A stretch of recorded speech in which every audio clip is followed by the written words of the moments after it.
Hello, hello, everyone. Welcome to this waning night. I'm your host, Moon, just a nerdy girl doing nerdy things, and sometimes even moony things. Tonight, we're back with some more Honkai Star Rail to play, well, to start the Fate collab. Oh my gosh. I've watched Fate Zero and Fate Stay Night Unlimited Blade Works, and I recently rewatched that one with some friends just to get a refresher. So we're just getting right into it.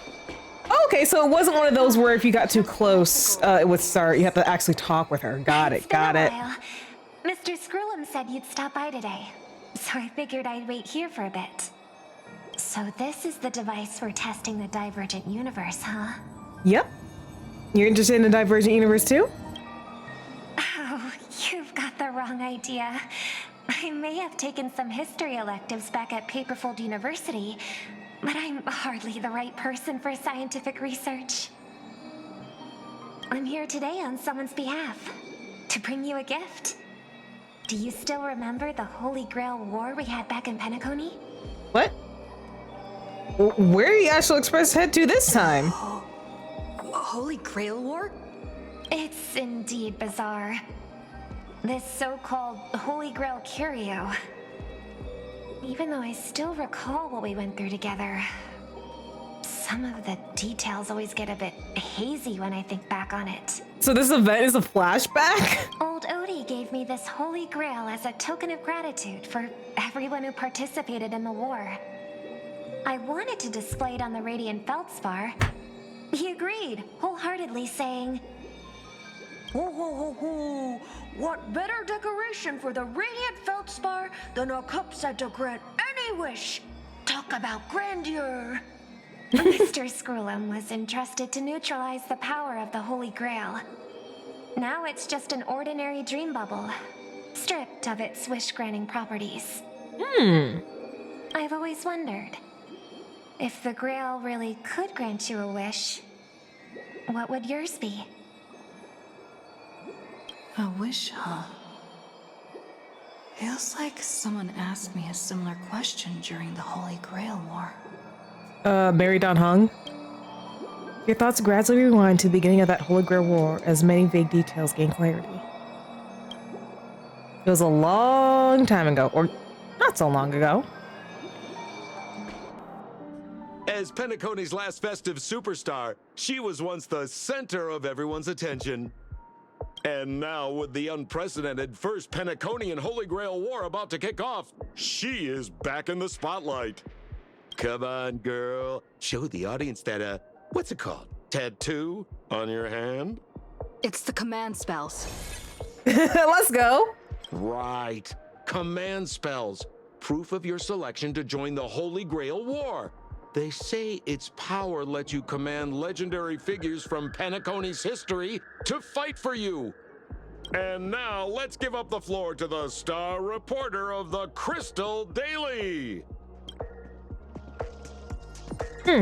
So, honorary member, if you win the Holy Grail War, if you win the Holy Grail, what wish you want granted?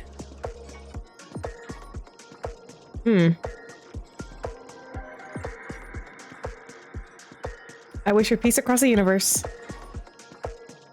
Well then, do you think you've got what it takes to win the Holy Grail War?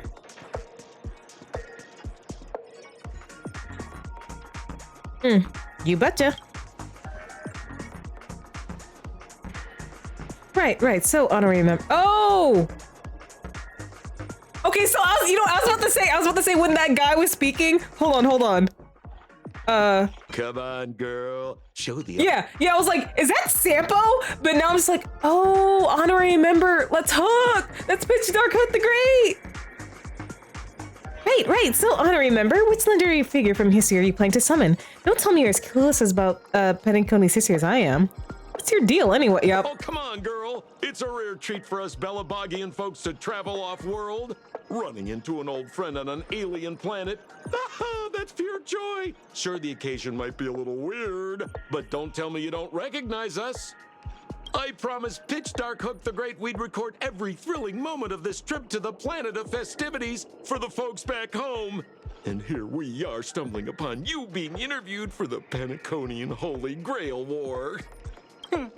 I see.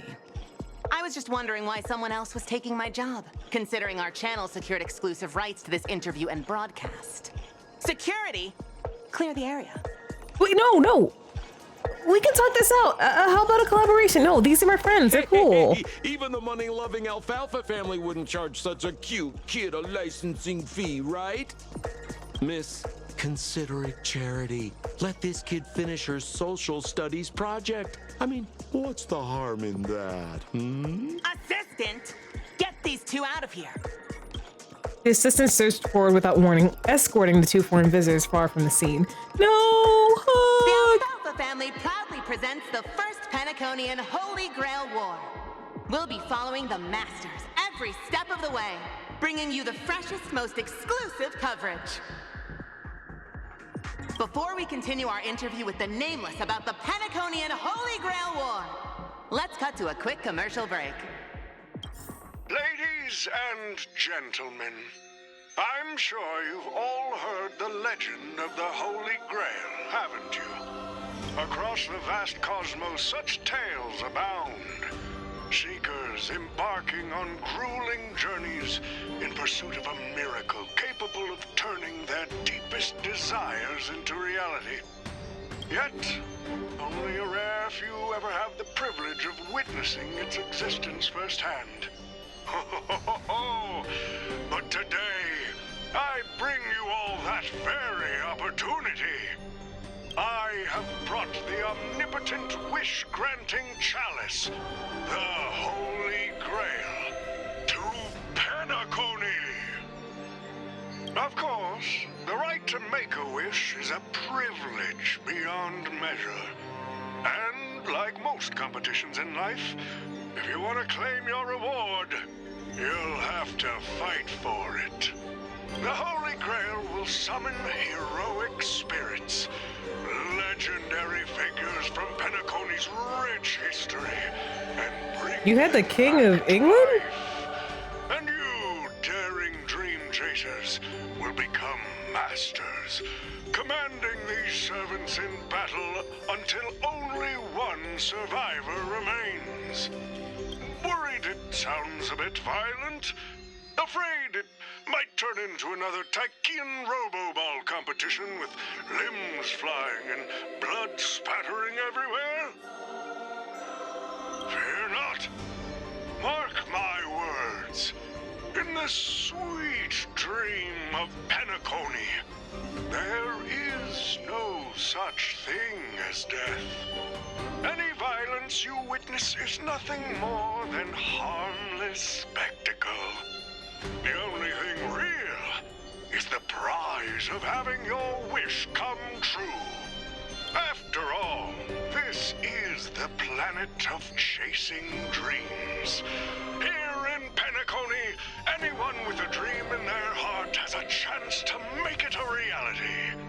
Now, brought to you by the Alfalfa family and proudly sponsored by SoulClad, the high-stakes battlefield where dreams are on the line.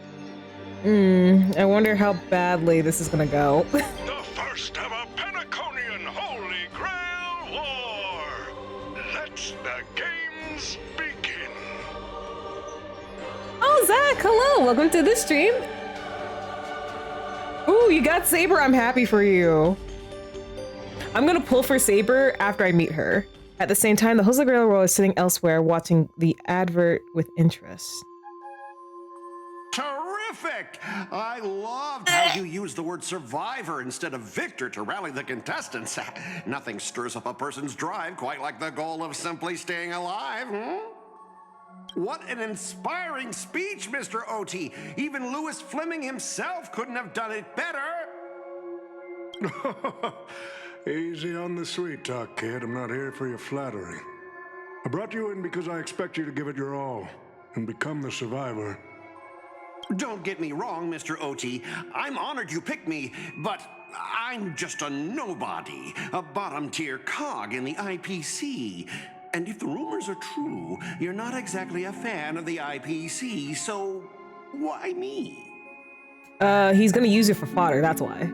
I sent invitations to Penacony's top shareholders and family heads, welcoming Yeah, them to join yeah, the like Holy we Grail definitely War. have time. We Some definitely have accepted. time.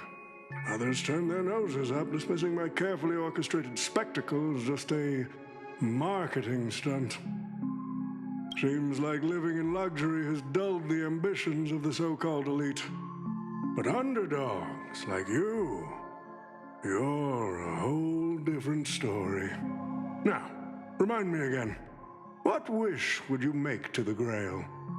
Me, Scott? I'm just a lowly grunt trying to climb to a P45 corporate rank. What a delightfully mundane wish. You aren't even dreaming of rubbing shoulders with legends like Diamond or something.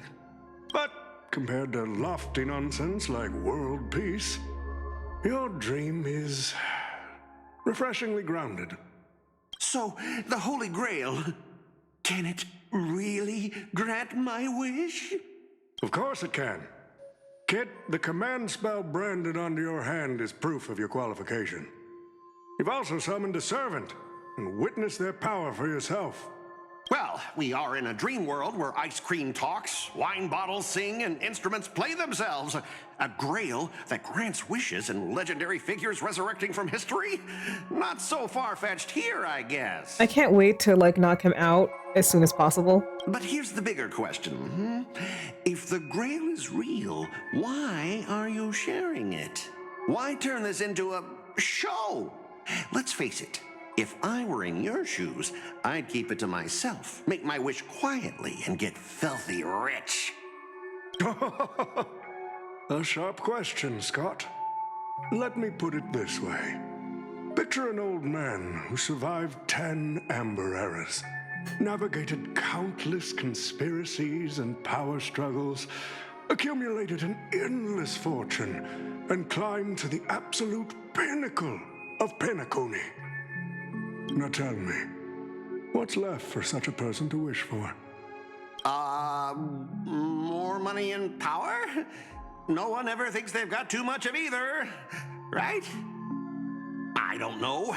You tell me, Mr. OT. You're already getting close, kid. But a single wish, that's far too small to satisfy me. I want to transform the Holy Grail War into an unprecedented form of entertainment in Penacony.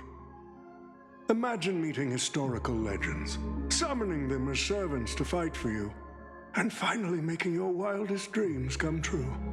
This will be Penacony's next grand spectacle, standing alongside the Charmony Festival as a beacon for the universe's attention.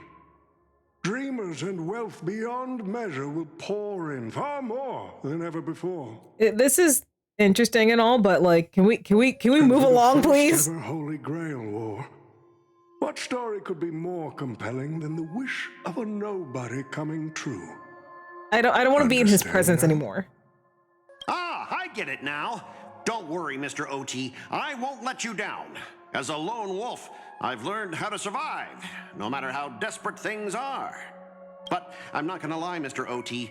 Just now, during that broadcast, I saw someone who's dragged me down to rock bottom more times than I can count. Funny Bark, how bark. fate works. She's here on this battlefield, too. And I'm gonna whoop your ass. Let me guess. You mean that nameless from the Astral Express? A real showboat and a tough competitor, I'd say. Oh, yeah, in terms of pure strength, the old me couldn't compete with that monster and her crew. But the person I am today, I'm not the same man I was back then. As a master, survival hinges on using your summoned heroic spirits, your servants, wisely, and utilizing their noble phantasms. Isn't that correct, Mr. Rekka? Oh, are you his servant? Mr. Rekka, please, While the no. Holy Grail War is ongoing, please address me as greedy, producer. No, Mr. Rekka, I'm so sorry for you. Oh, no. Oh, dude, that's gonna suck. Actually, during this war, he should call you by the code name Assassin. Oh, he's Assassin. My guess was Caster. You're right. In the current Penacony, the name Greedy carries no weight. Best not to bring it up. You got a chance at a second life. It's best to let go of fragile pride, old friend. Names tie you to your past. They also expose your weaknesses. A wise competitor hides their true self from the opposition. Listen up. I had to offer him film credits and the chance to experience a heroic spirit's memories just to convince that director to act as your vessel. You've always dreamed of creating a masterpiece that would shake the world and cement your name in history, haven't you? On that point, you and Mr. Rekka share the same goal. Don't waste the opportunity I've created for you. Oh! I just noticed I hit my goal. My follower goal. Oh, this happened while I was not on stream. Well, thank you, everyone. Oh my gosh, 130. Wowza. Yeah, thank you. I appreciate all of you so much. Go record the stories of the participants in this Holy Grail War. And help this ambitious young man by your side fulfill his wish. Following my master's command, my noble phantasm has already been trained on those you invited. I can show their movements to you both in real time.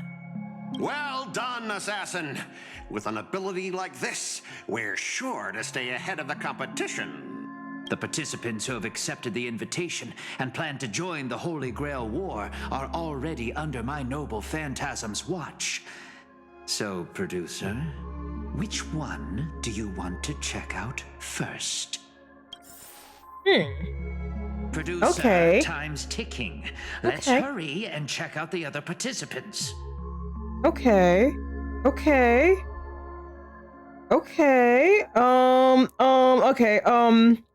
Let's start here. Ew, I'm playing a Scott.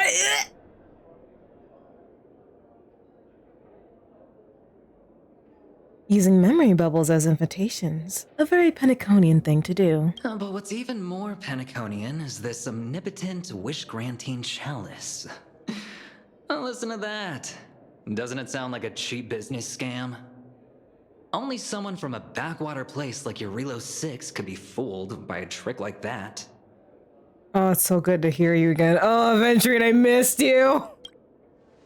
Old Odie's serving up the nectar. But what kind of poison is mixed into the cup? Madam Jade. Oh, don't tell me you're actually trying to figure out what kind of game this old man is playing.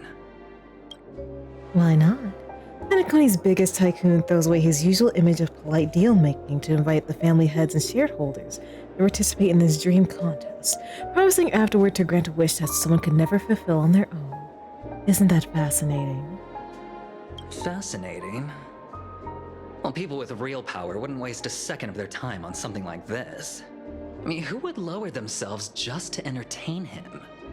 And if this so-called Holy Grail turns out to be nothing but a marketing gimmick, then things are gonna get really interesting. Old Odie knows that better than anyone. So what kind of return is big enough for him to risk the Alfalfa family's entire reputation? So, you believe this omnipotent wish-granting chalice might actually be real? Across the cosmos, ceremonies that tap into a past power to create miracles aren't uncommon. The credit contracts I make with people, aren't they a form of wish fulfillment too? And even more so, are the cornerstones we receive. So does that mean you're interested in accepting the invitation? I am interested in the Holy Grail War, but not in the Grail itself. What intrigues me are the people who joined this war for a so-called miracle. Well, placing your hopes and dreams on some unknown Holy Grail. It's like dousing yourself in oil and diving straight through a ring of fire. Doesn't look promising. But it'll be one hell of a show. And more than that, it's the perfect opportunity to watch and make connections. Only one lucky fool will walk away with the Grail. But the Bond and Jade exchange? No, the IPC Strategic Investment Department can grant everyone's wishes. Our future strategy calls for more allies. Aventurine, you're going to accept the invitation and join the Holy Grail War, aren't you? I knew it. Penacony and I just can't seem to stay apart. But I have to say, the way they mark the participants, not exactly pleasant. Speaking of allies, a certain someone has returned to Penacony. Obviously, we can't have any official dealings with him. But since you've exchanged intel before, there's a little trust between you two. I want you to use this Holy Grail War as a chance to strengthen that trust. As you wish. Ooh. As you wish. Ooh! Wait, you're telling me the Strategic Investment Department is joining too? What's wrong, Mr. Scott? As a member of the Marketing Development Department, their reach shouldn't extend to you, right?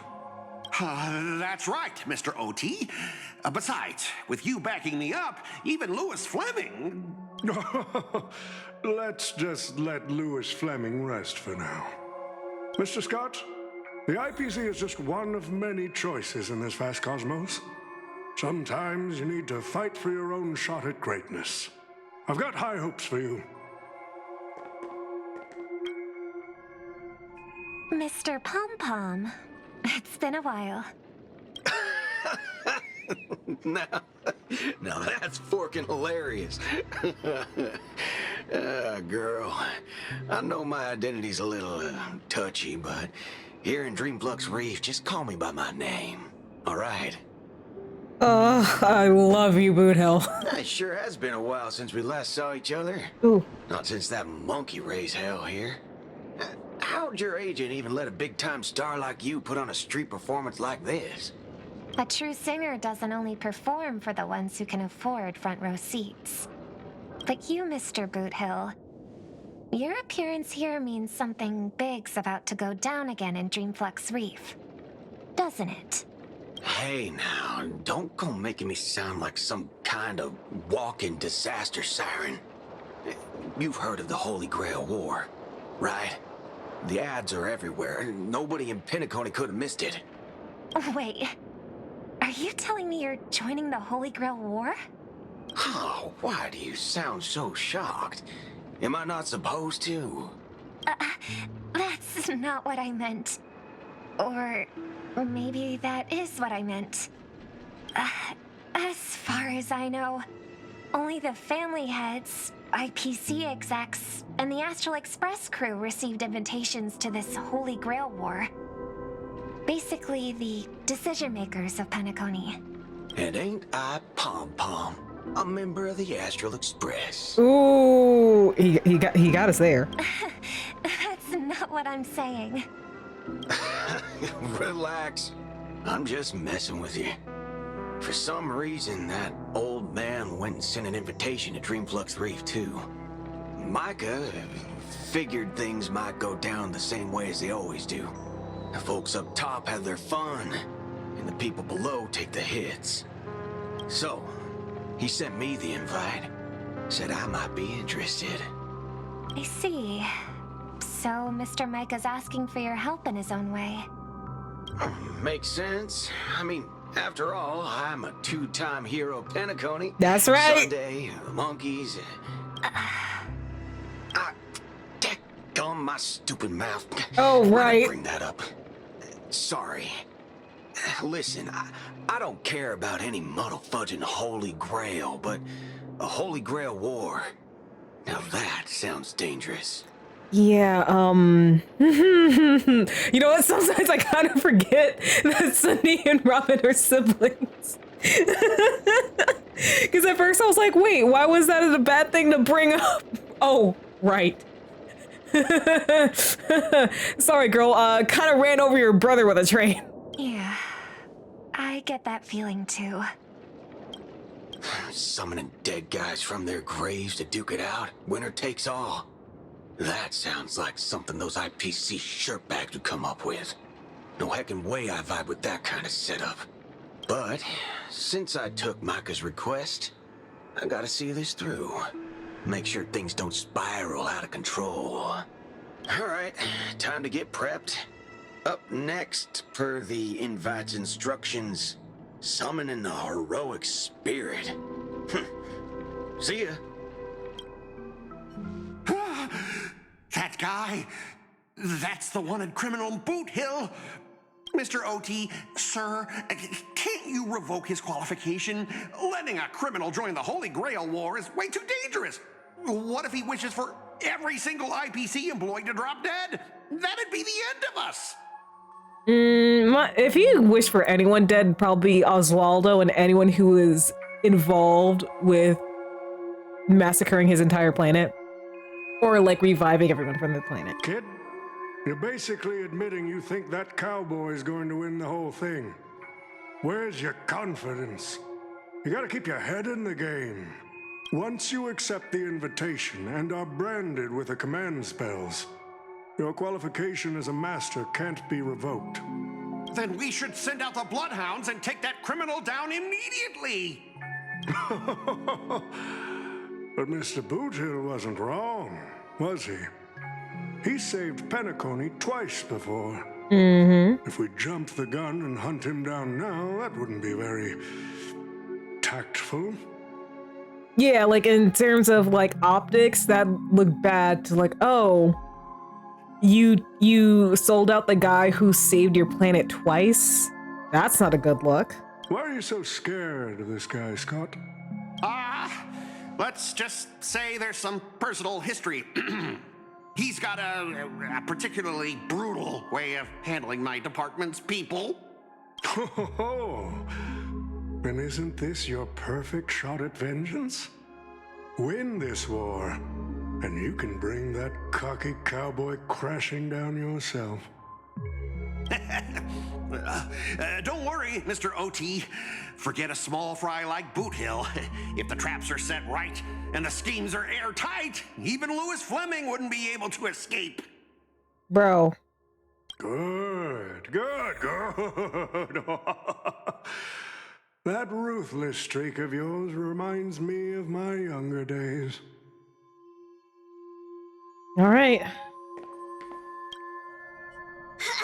Who the heck keeps tossing garbage around? The next passenger Pom-Pom catches littering is going to have to write down the train's sanitation rules 100 times! Oh, was it us? Huh? The first Penaconian Holy Grail War? Inviting the Astral Express to join? Sounds like the kind of spectacle that might interest you. Seems like she's not around. Maybe I should pass this to March and Don Hung instead. Wait, why is there graffiti on Pom-Pom's hand? It won't come off! Who's behind this prank? The world's turned upside down. Even the animals on the Astral Express can enter this tournament. But Pom can't leave the Express, right? Mr. Odie, should I take care of this first? No need. Letting a contestant like them compete just makes things even more interesting. All right, talk to Assassin about the current situation. The stage is set, and the characters are all in position. But, Master, for you and me, this Holy Grail War comes with a few complications. Yeah, the competition this time is no joke. No, what I mean is, if you look at the backstories of the participants, they generally fall into 3 categories. Those who are in direct competition with your department, those who have a personal grudge against your department, and those who see you as their sworn enemy. I wouldn't say I see him as a sworn enemy, more like a reoccurring nuisance I have to get rid of every now and again. In other words, from a narrative standpoint, every single participant we've identified so far is likely to target you first. It's us. You call that a complication? Like I didn't already know everyone here has a bone to pick with me? A little personal wisdom. Not everyone is your enemy, kid. Learn to separate conflict of interest from personal vendetta. And the key difference? The first one can be negotiated. The second, not so much. So, if I were you, you'd deal with the personal vendettas first. Much appreciated, Mr. OT. I'll keep that in mind. What a poetic twist. Old rivals, now destined to settle the score on the Holy Grail Wars stage. Please, Hoyo, please make Mr. Rekka a playable character soon. Please, I'm begging. Make him a 4-star, please. I'm sick of the 5 stars. Give us a new 4-star. Lucky for me, I drew the best possible card. Assassin. With your noble phantasm, we should have the upper hand. That said, knowing your opponent's next move isn't enough. It's like having a script but never actually shooting the film. Let me remind you, Master, your least favorite Nameless is preparing the ritual to summon a servant right now. Nameless, I gotta take care of you first. Can't have any loose ends hanging around. Next up is the moment we've all been waiting for. The Nameless will step into the summoning circle, chant the spell, and summon one of the greatest souls in Penaconian history. Who will it be? The legendary Dreamweaver Glocks? Or perhaps the first Bloodhound? Let's find out! The stage is set. Now step into the summoning circle and begin the ritual. Now, will it... I kind of want to stand in it and then pull for Saber, but I have a feeling it's gonna... That's close enough, right? That's close enough. Saber? Okay, no. Oh, I didn't even check my pity. Wait, I'm at 0 pity. There's no pity to... There's no pity. The pities is separate. Okay. Okay, it's 20. 30. Luca! 40. All right. 50. Oh!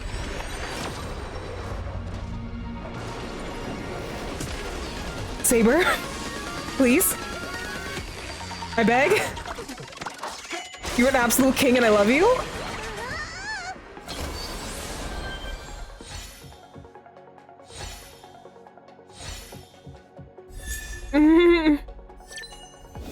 Oh, there we go.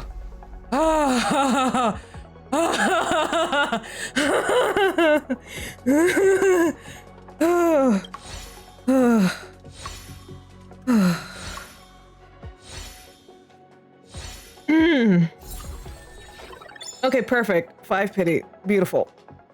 Beautiful. Yo, claim it.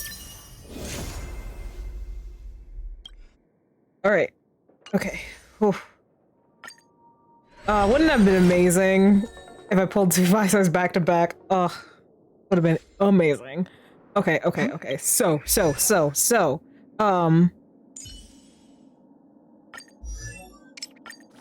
Oh, right. Saber and Archer are not going to be voiced in English, and I don't want to change to Japanese, and I don't want to wait for the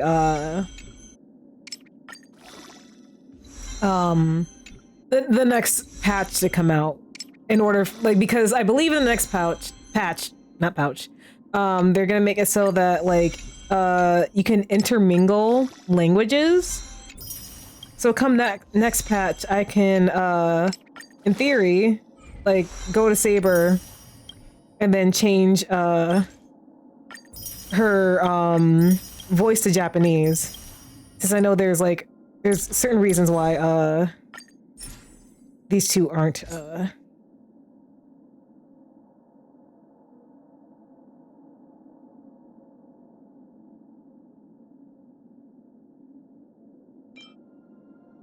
attack. Confirm.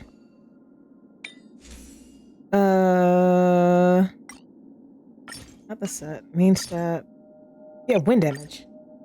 But I don't have one for wind. Dang it. Dang it. Alright. Oh, so attack percentage. Okay. Kind of already had that. So crit rate. Ew. That's disgusting. Crit damage. Oh, I absolutely need some crit rate on this girl. Okay. Please forgive me as I, was that the only... Is that like the only track of Destiny I had? Because I literally just... I did kind of finish building Archer. It's not every day I get like 2 new 5 stars. Mm-hmm. Ooh. Starlight Exchange? Yeah, I'll do that. Move 4. Because no way I'm not, you're gonna, I am not letting that go. Okay, so what should, okay, skills top priority? Got it. Again, I just need a thing where I can like scroll the desired level instead of doing this.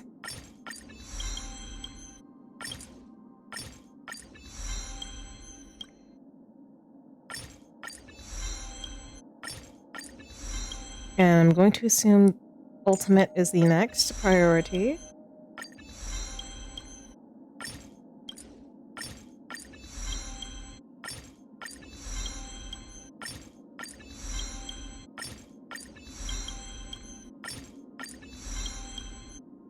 Oh, interesting. You use the, oh, you use the first one. Insufficient. Fine, I'll have to get those later. I think, do I have enough? Like, aside from the tracks of Destiny, I think I have enough destruction materials. Okay, and then we gotta, get Archer situated with his light cone. Okay, so I didn't have enough. That's okay. 45. I think 60 was good. So I just gotta hope this, goes into crit rate. Crit rate, please. Oh, right. I'm out of stuff. Hold on. Lightning damage. Speed. Crit damage. Just kind of want to see what's on them. Kind of wonder, who was that for? Yeah, he can go to the slaughter. Oh! Come on! Kidding me?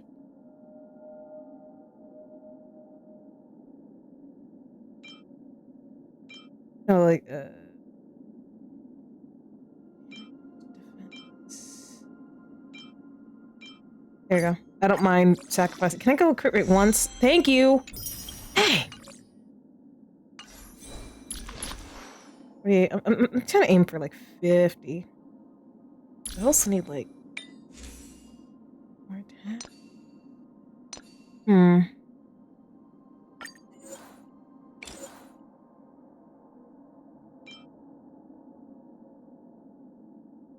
Yeah, you can go to the slaughter.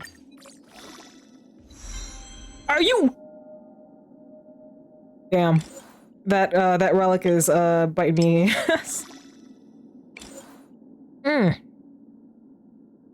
Like, dang, why did you gotta do me like that? Speed, crit damage.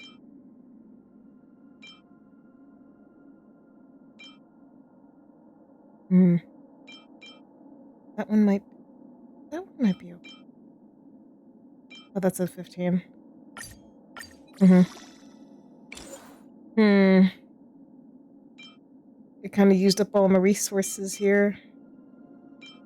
And HP. Speed. Break of HP. Alright. Those can go to the slaughter. Okay. That's fine. Fine, it's fine. You just need a light cone. You just need a light cone. That's all you need. Now. Whip. And now it's at 77. Okay, now I just need to get this up. And then... Oh, God. Not this again.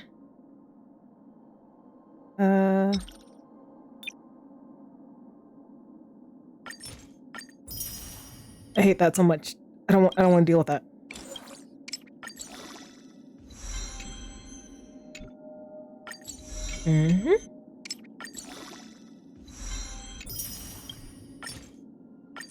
Yep, go ahead.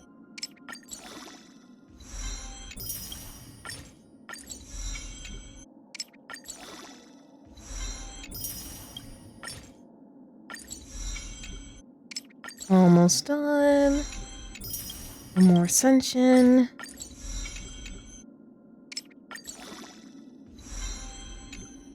All right. Now then. I mean, I guess, like, if I'm really strapped for... Oh!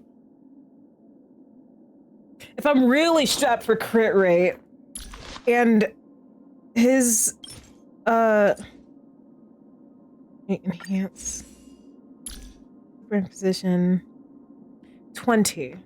So, I mean, in theory, if I were to go S5 on the light cone,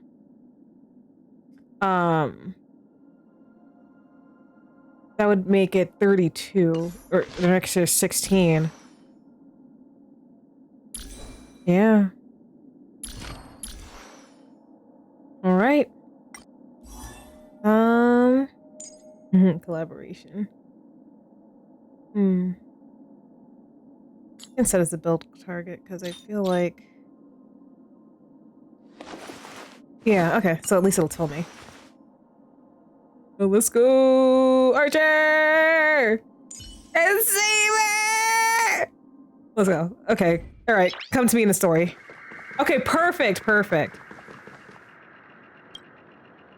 All right, let's begin. Heed my words. My will creates your body, and your sword creates my destiny. If you heed the Express's whistle and obey the crispy, crumbly pom-pom pie, then answer! I have not come to bring all the good in the world, but I am fated to perish, defeating all evil in the world. 7 souls flowing from the Ember Lord's stony heart.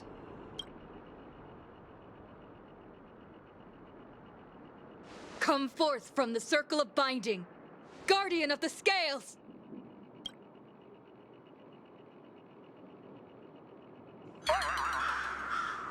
You waited for a while, but nothing happened. So, where's the servant?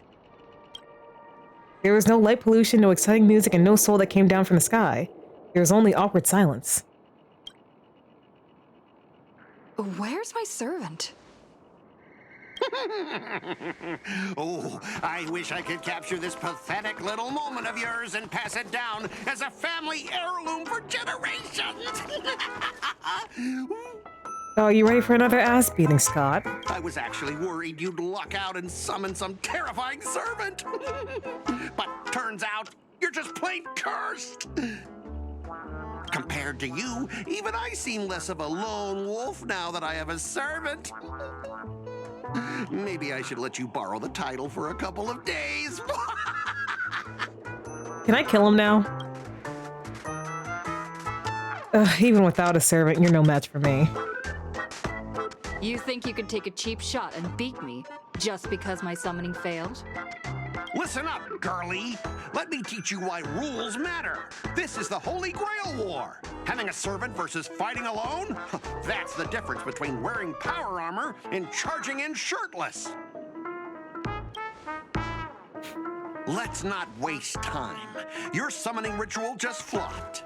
This is the perfect moment to serve you every ounce of humiliation you once dealt me, with interest. You're funny. I'm a fair guy. Since you failed to summon a servant, I won't use mine to beat you either. Boys, go get 'em. You're an idiot, Scott. You're an idiot. And I got flaming. You never said the enemy was this strong!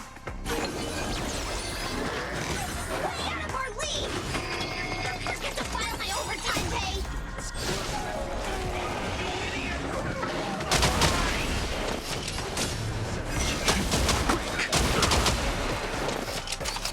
No dirty tricks, Existence is of no consequence.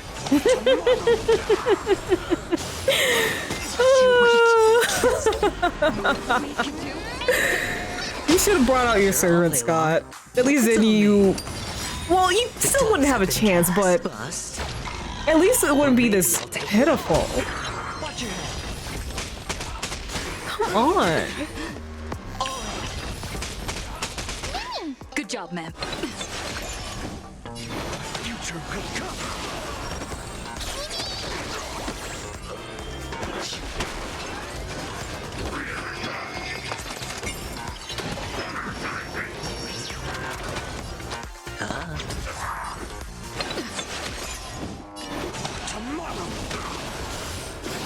No dirty tricks. I sent a storm.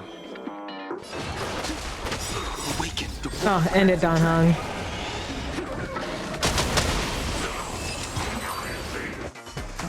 These useless mooks are even worse than I thought.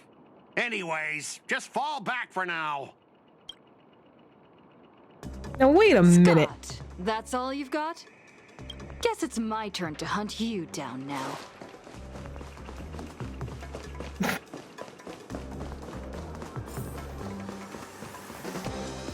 You really had the guts to chase me down, huh? What a shame. Your Holy Grail War ends right here. Target is in position. Ready, assassin? Ready to roll, producer. A blood-splattered interstellar slasher comedy. Action! What are these things? Just some disposable extras. Nothing special. You're very valuable to me. Well, they're about to be destroyed. no other choice but for the future will come.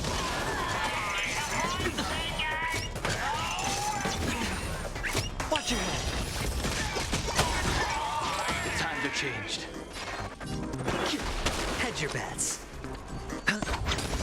Existence is of no more tomorrow. I'm on it.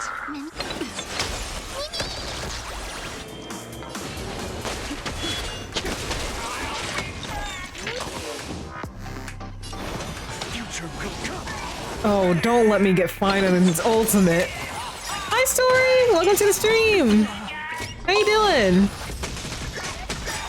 Oh, that counts? That counts? Oh, you're so... fucked. How you doing tonight, Story? Hanging around? Nice. You know what? Just woke up? I hope your sleep was restful. Feel the scorching heat. I'll never yield so Till I yell cut. These extras will keep performing forever.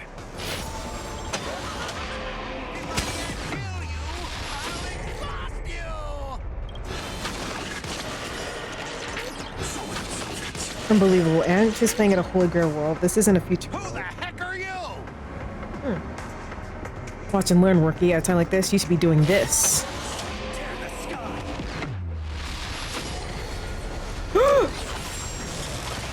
Archer! That spear! What just happened? It wiped the field! Oh, let's go, Archer. Oh, no, that's Lancer. My bad. I'm sorry. Don't tell me this guy's your servant! Assassin, do something! Lancer, my bad. I'm so sorry. Someone's crashed the set, producer. I'm not built for frontline combat, and that guy is bad news. So, how about we take the smart approach and run?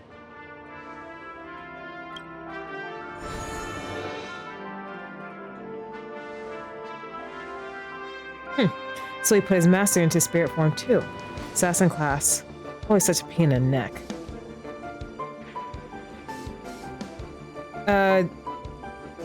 Thanks for saving me. Oh, don't thank me just yet. My plan was to take you out next. You can call me Lancer. That's not my true name, of course, but since you'll be out of the game soon, well, it doesn't even matter. Farewell, master with no servant. Oh! Saber! Oh yes, King! I asked you, are you my master?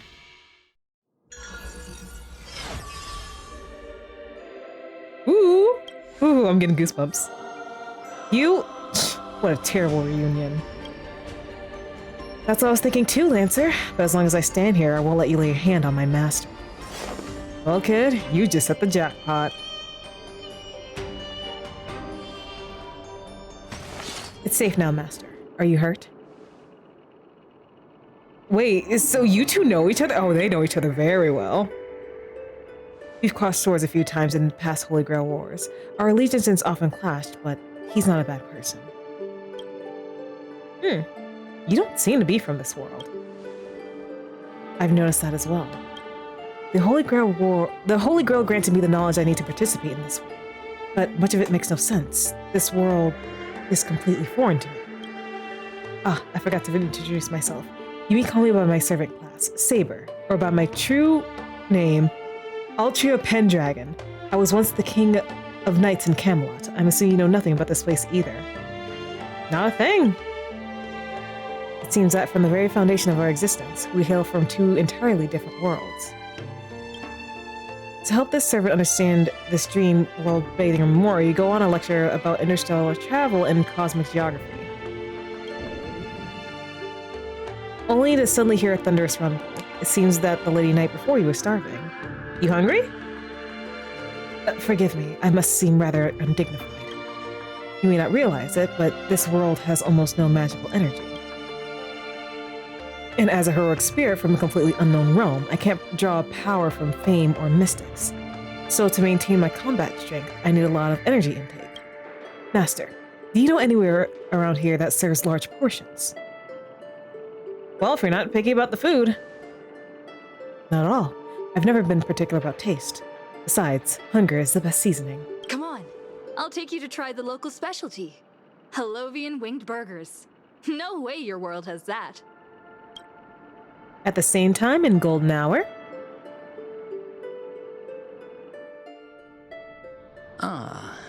I've always been a gambler, teetering between bad luck and incredible fortune. But even for me, this draw of the cards is a bit... Still, I have to say, I kind of like your servant. A partner who plays by the rules and knows his boundaries. I'd take that over you schemers any day. At least he's trustworthy. Oh, no doubt he's an incredible servant, but... who exactly are you in Penaconian history? Master, do I look I have any ties to this bizarre world of yours? Oh, looks like... Oh, Eden, hi! Like welcome to the stream. How you doing tonight? Another world. That's actually a relief. At least this nightmare of indulgence and debauchery isn't my world's future.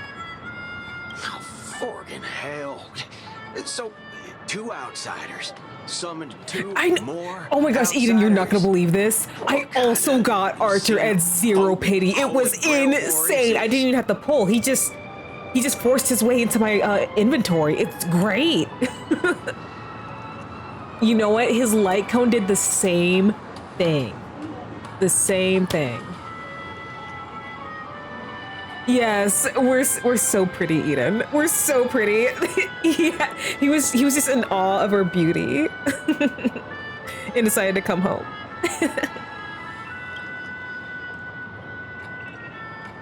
Make that 3. There are 3 servants from another world here.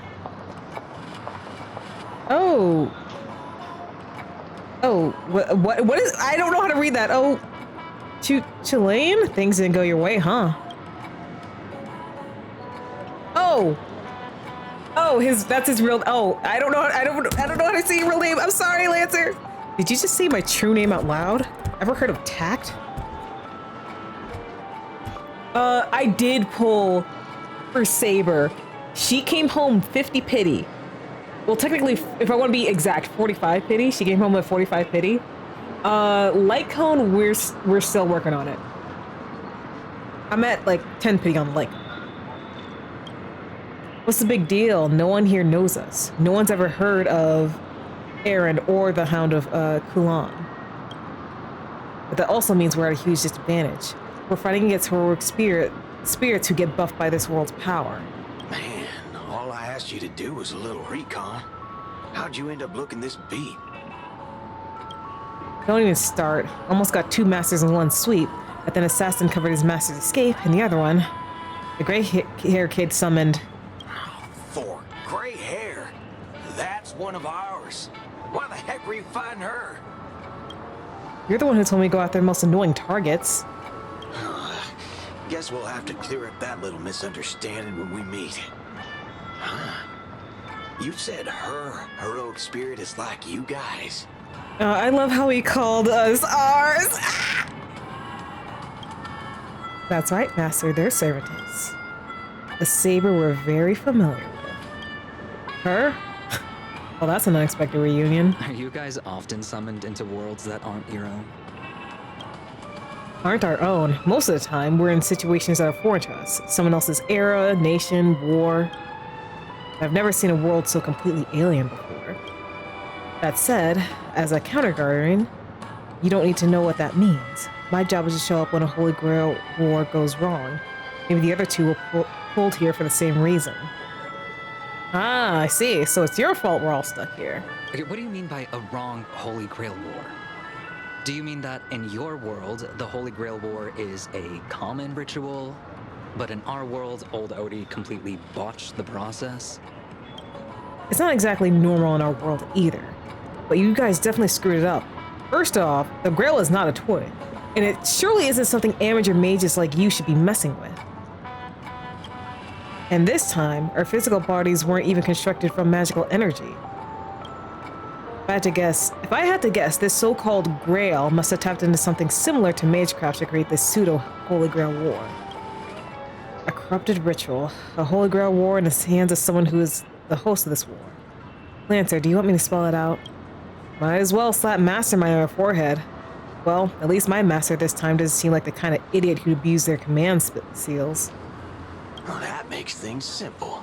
We just find the muddle fudger behind this Holy Grail War and drag them out into the open. But what if they're waiting for us to come knocking so they can wipe us all out in one go? It's annoying but unavoidable. I believe I'm the only one here with formal training in magecraft. I'll try and analyze our enemy's setup so I can figure out their real goal. As for you guys, whether you hide or attack head-on, you should be safe for now. A breeze blows past and the blue-haired man disappears. She's texting me now. What the fork? These lines. Did she just get possessed by the Night of Beauty? Whatever. Not the first time she's acted like this. What? Already hitting you up for revenge? Nah, she wants us to meet at Clock Studios theme park. Says she wants to talk about an alliance. Yeah, we can have an alliance in the Holy Grail War, and then we can have an alliance in bed. In the meantime, at Dreamflix Reef.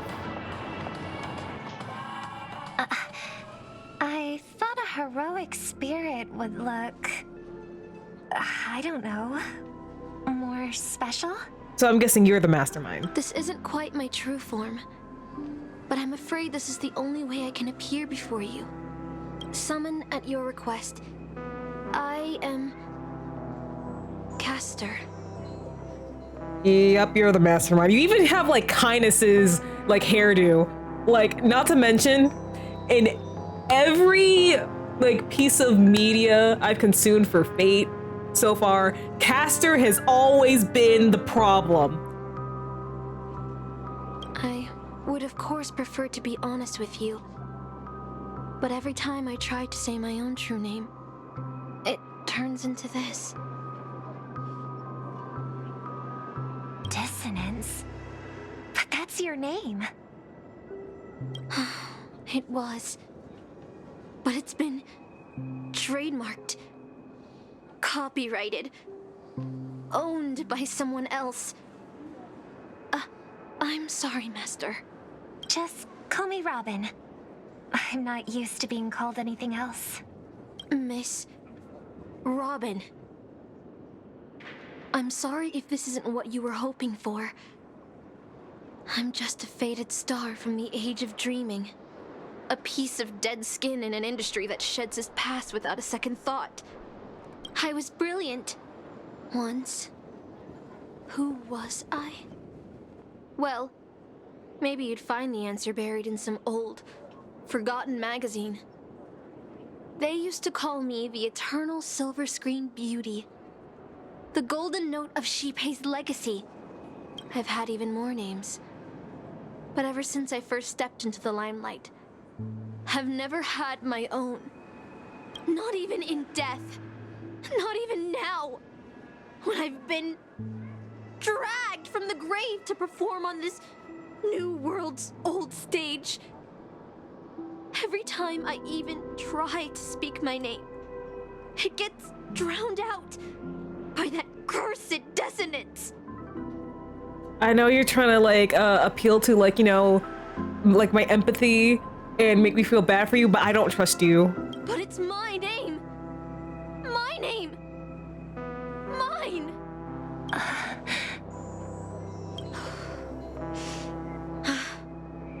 I'm sorry.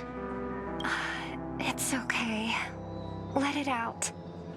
I get it. Sometimes I want to lose control too. Ooh, I'd love to see Robin crash On out. stage, under the spotlight. Performers like us have to keep our composure. Since you can't use your real name, what should I call you? Caster. That's the title the Grail assigned me. No, I don't like that. I want a name you chose, not a name that was chosen for you. Thank you, Miss Robin. Then, call me Miss Note. For now. Oh, let's go! Let's go, Icy! Saber wanters will be saber havers! Funny. I don't remember being this emotional when I was alive. Maybe my fractured spirit origin is affecting my personality. No true name. No noble phantasm. Just this ridiculous talent for theatrics. But I'll do what I can. However little that may be, I'll fight for you and myself to earn a chance to wish upon the Holy Grail. You want to win? To me, the only real victory is making this war disappear. And that's something weapons can never achieve. Only song can do that. But people always remember the ones who win wars, never the ones who try and end them.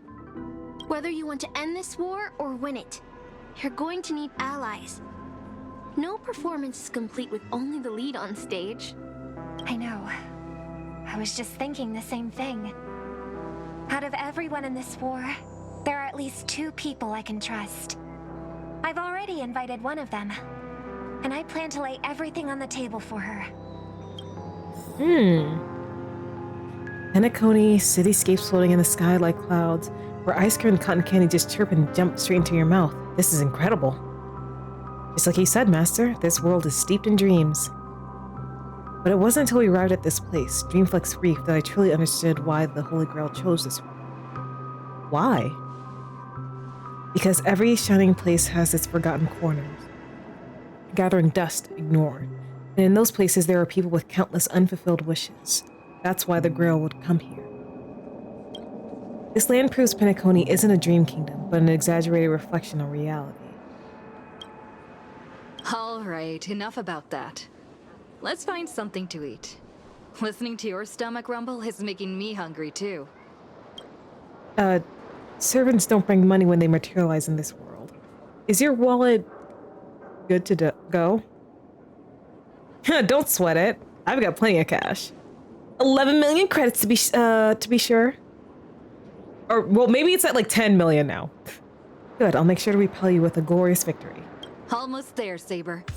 Up ahead is the Dreamscape fast food restaurant. A restaurant in an unknown world. I wonder what kind of delicious surprises await. Because now I'm curious. How much money do I have? Oh! I have 3 million now. Let's go! Lake code acquired! I don't have enough at the moment. But, I mean, hold on. Do I have enough to exchange? No, not enough to exchange for a temple, but I'm close. I'm close. I'm gonna get some more.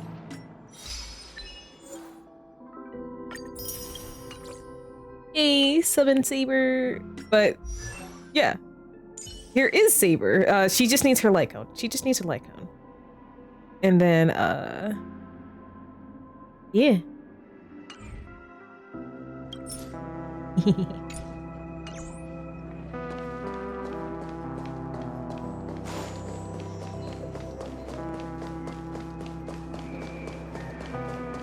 Alright. About to have a good meal, Saber. Dear guests, welcome. What would you like to eat? Wait a minute. Isn't that our festive superstar? You're here for that Holy Grail War, right? You guys know all the gossip around here too? Oh, please. This is Dreamflux Reef, and news spreads like wildfire in this place. And this must be the heroic spirit you summoned, huh? Dare I ask, miss? Which famous person from Penaconian history do you represent? Sorry, but in the Holy Grail War, revealing my true name would be a major breach of security. Gotcha. Like a secret recipe, huh? Why don't you tell me this instead? It's the best dish on the menu. If this is your first time in Dreamflux Reef, I highly recommend the Halovian Winged Burger. It's a burger you won't find anywhere else. Our store only uses pure organic ingredients sourced from the Memory Zones farms. The soil they're cultivated in is free of harmful emotions. Thank you, but no need to explain. We'll go with the Halovian Wing Burger. All right. We'd like 100 burgers. Okay, wait. Did you say 100? Are you sure about that? I'm positive. The lady next to me needs to replenish some energy. With so many Halovian Wing Burgers, it'll take a little time to prepare. Please be patient, folks. So, Saber, what wish would you make to the Holy Grail? If I'm lucky enough to win, I hope. Hold on, let's talk later, Master. I sense another servant approaching. 2 Halovian Wing Burgers, 2 bottles of Sousa juice. Miss Note, is that okay? Of course. But I'm afraid this isn't exactly a quiet spot to dine. We have a rather noticeable servant in front of us. Oh, wait, we're friends. Cut it out.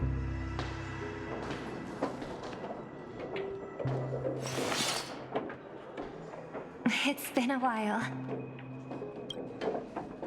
Miss Note, E1 Archer, let's go! This is the trustworthy friend I mentioned to you earlier.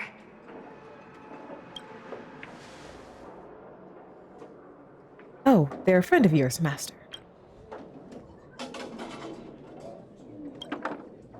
You can feel her aura bearing down on you as if standing before an army. Yeah, I'm loving that for Icy. Okay, there we go. Excuse me. Could you please put their meals on my tab as well? Also, make sure we have a quiet dining experience.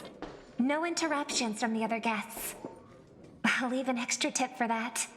Oh, damn. Thanks, Robin. All right, you can rest easy. No one's gonna bother you while you're eating. Miss Servant, over there? Could you turn down the murderous look? If your hand's always on your sword, I'll have to step in to protect Miss Robin. This is the Holy Grail War. Please forgive me, but I'll stay on guard until I'm sure you don't mean any harm to my master. Relax, we're friends. Sorry to interrupt, dear guest, but if you're gonna fight, maybe you should eat first. Your Lovian wing burgers are ready.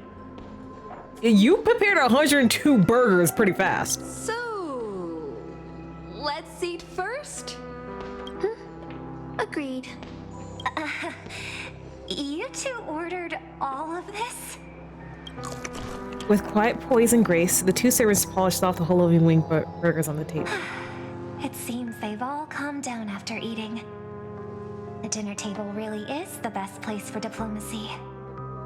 Thank you so much for treating us to the Holovian wing burgers, Robin. No problem at all. I love seeing people smile after they're full. But your servant's appetite is truly impressive.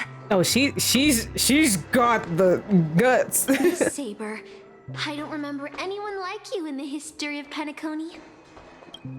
That's because I don't come from Penaconian history. In fact, I don't come from the history of your world at all. I don't quite understand what you mean. I am the King of Knights who once ruled the Kingdom of Britain in another world. I don't exist in Penaconian history, and thus I shouldn't have been summoned to this Holy Grail War. But in reality, there's at least one other heroic spirit in this war who also comes from another world. Forgive me for asking such a naive question, but what exactly are you heroic spirits? Are you truly the souls of historical figures who have passed? Let's put it like this. Heroic spirits are those who have been remembered by history. When summoned by the Holy Grail War, they materialize in the form of bodies made of magical energy and use special abilities, noble phantasms, which are based on their famous deeds in life. Magical energy, noble phantasms. Do these things really exist? How should I explain this? This is a world where mystics are extremely rare. The magecraft I know likely can't function as usual. So many things in this Holy Grail War are different from the past. My body is no longer composed of magical energy, but of other fundamental elements. But you, Miss Note, being a caster, you should have a better idea than I do of what has happened. In life, I wasn't anyone special, so I'm quite surprised to have been summoned as a heroic spirit. I don't have the sense of security that Miss Saber has, nor have I even retained my true name. I honestly don't know what a servant as weak as I am can do for my master. Miss Note. Even so, the fact that you were summoned by the Holy Grail means that you must have left behind your own story and history. And in the Holy Grail War, the strength of a heroic spirit is not an absolute condition for victory. Well said. My brother once told me that Penacony is a land of empty legends and no true heroes. To him, the historical figures of Penacony, the legendary heroes, are all just half-truths. Images created by later generations, like products in a store window. Even their dreams turn into reality TV prizes. But at this moment, whether it's the otherworldly Miss Saber or the historical Miss Note, I'm certain you both are more real than that. And not just some commercialized product. Master, thank you for your comforting words. But in my current state, with my true name sealed, and not to mention being an enemy of that saber, I fear it would be difficult to protect you in front of other opponents, let alone help you achieve your dreams. I'm the last remaining head of the Oak family, a chord master of harmony. I'm not as fragile as you think. And as of now, I no longer have a wish to entrust to the Holy Grail. Master, what exactly are you saying? If you no longer have a wish to entrust to the Holy Grail, why did you accept the command spell, step into the summoning circle, and call me here? I joined this game held by old Odie with mixed feelings. Because at first, I did have a vague idea in mind. My brother once summoned a higher power to intervene here for his own wishes, hoping to turn Penacony into a utopia in dormancy. He failed, and now must walk the road of atonement. But the impact of his actions still lingers in the hearts of the people of Penacony. I wanted to use the Holy Grail to erase and heal those scars, to make up for my brother's mistakes. And now I realize I was wrong.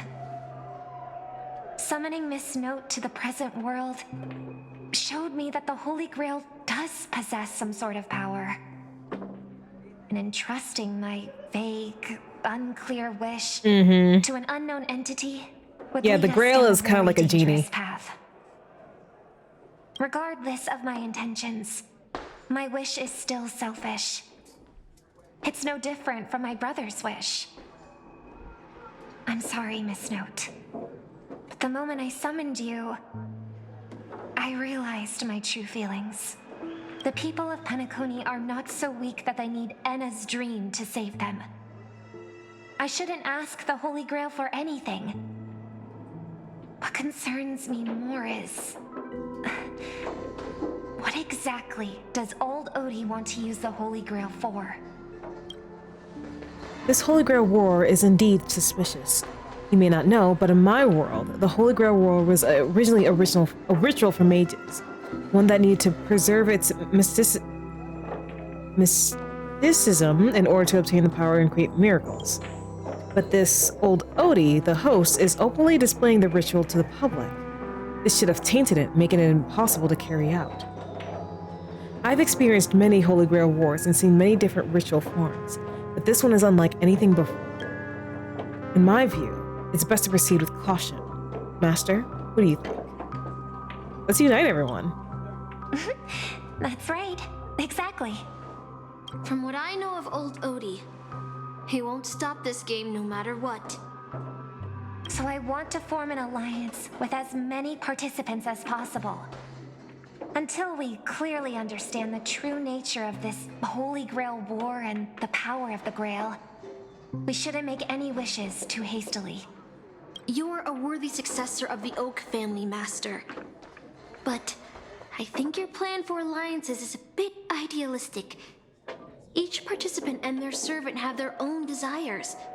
And until the final winner is decided, no one can guarantee that your trusted friend and her saber won't turn their blades on us. Hey, that's a bit harsh.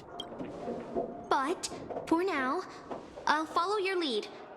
However, if the situation changes when trying to form alliances with other servants, I'll make my own decisions. Huh? Boothill just sent me a really long text message. I got one too. Was it a mass text?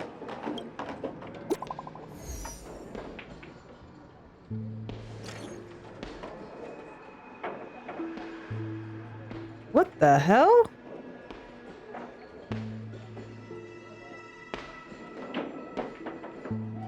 Oh, this is a trap. This is a trap. This is a trap. Is this a text from Mr. Boothill? This isn't from him at all, is it? Putting the content aside, Boothill isn't exactly good at typing, let alone this kind of formal letter format. Yeah, he uses text-to-speech. Looks like the mutual slaughter has already begun. See? Peace is just the interlude in a war. That Boothill. He's probably already been taken down. No, he's a seasoned warrior. There's no way he's out this early. But someone must have gotten their hands on his phone and is using his identity to lure us to Clock Studios theme park. This invitation is written so earnestly. I guess we'll have to graciously accept. Yeah, I was thinking the same. If we rush over now, there's still a chance to save Mr. Boothill. What do you all think? I like diving right into the trap. Count me in too. The enemy has set up a trap. If we pull back now, we avoid risk. But losing 2 allies will put in an even greater disadvantage in later attacks. Then let's head out! Aren't we supposed to meet up here? Where did they go? Something's off. Maybe someone got the jump on them and took her and her servant out before we got here. With all due respect, if that hypothetical enemy could easily defeat your friend Saber, then none of us here would be walking away alive. Or maybe our old friend is concerned about an IPC employee showing up. So they're lurking in the shadows to assess us. Oh, were you enemies once? Oh, past enemies can still become present-day allies. Am I right, cowboy? Even with the IPC, she should at least trust me after we went through so much together. Hey! Come on out! Let's chat about joining forces as a team. You ain't gonna get hurt. Oh, they aren't coming. I went through a lot of possibilities in my head before we got here. But I never expected to face the most ridiculous of them all. A shirt bag pulled off a scam on a Galaxy Ranger. Listen up, fork and shirt bags! Ain't no matter who you are and what you want to do. I've got you surrounded. Pop out now. Don't say I didn't warn you when you stub your toe on the way to the underworld. Oh, Boothill, I love you. Did you hear that? Oh, he's gonna kill us if we don't give ourselves up. Oh, he's every inch a serious criminal with a huge bounty on his head. I'm positively shaking in my boots with how he talks. Huh? Wait, isn't that Mr. Aventurine of the 10 Stonehearts? Why is a criminal wanted by the IPC walking around with an IPC executive, Sir, if that blasted cowboy's got you kidnapped at gunpoint, just give me a blink. Or maybe you two are actually friends? An IPC executive secretly in cahoots with a cosmic fugitive. Assassin! You've got to grab this awesome scene on film! Oh, your servant is... Mr. Rekka? No. Wait, now that I'm looking at him, there's something off. Hey, you know him? The guy in the IPC uniform next to Rekka? There are more IPC employees who know my face than there are grains of sand in Sigonia's desert. You think I can remember them all? Oh, wretched brat. You think I'm scared of you just because you're a Stoneheart? The Strategic Investment Department's reach may be long, but it will never reach my neck of the woods. Oh yes, reveal your part of the marketing department. After I win the Holy Grail, I will make everyone do as I say. I'll make you all kneel before me and beg for mercy, then have you bark like dogs, oink like pigs. No, croak like frogs. What a waste. Using the Holy Grail to make people do animal noises. So old Odie even sent invitations to your department? But I thought you folks barely stationed anyone at Penacony. Unless your name is... Huh? Oh, have you actually heard of me? Never mind. There's no way I'd ever remember the name of some nobody. Let's go! Ha! You high and mighty executives have never treated us basic workers as people. You would send me to a primitive post like the Cienjo with one word and switch me over to Penacony with the next. I thought Penacony might be a juicy gig. But all I've done every day is talk business to a bunch of papashi! It's making my neck crank even worse! But hey, all of that'll soon be a thing of the past. Aventurine, ha, I'll replace you and become the new Stoneheart of that name. Assassin, use your noble phantasm to bring me victory! Huh? Do I finally get to see this shrimp servant in action? Archer, get ready for a fight. What's with the happy smile? The filming has begun, actors. Take your positions. Let the camera roll. Let the film spin. And let us return to the silent horror picture show. Ready? Action!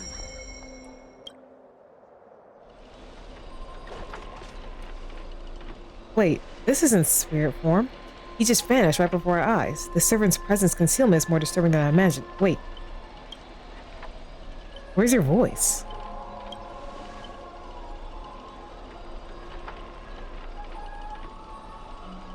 Where's my voice? Fork in hell, son of a fork! It's no use. I've tried analyzing this bounded field. It doesn't just mute sound. Something far more dangerous is closing in. If there's no sound, then how'd you know what I just said? Look, there's subtitles here.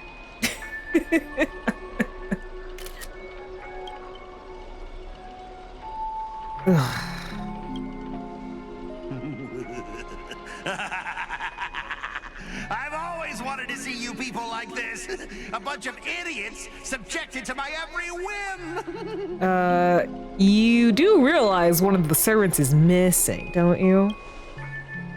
That's not fair. Why do you get to have a voice? For real. Aventurine, asking the real questions. I want to hear your voice, Aventurine, not Scott's. Ugh. And why have you been reduced to this, may you ask? Because now I am the protagonist. You extras will never be treated in the same way as me. I can't wait to hear what kind of petrified screams you'd be making in this horror show. Oh, wait. Oops, I forgot. No one can hear their own screams in Assassin's noble phantasm. A moment later, the cowboy's friends arrives, equally clueless.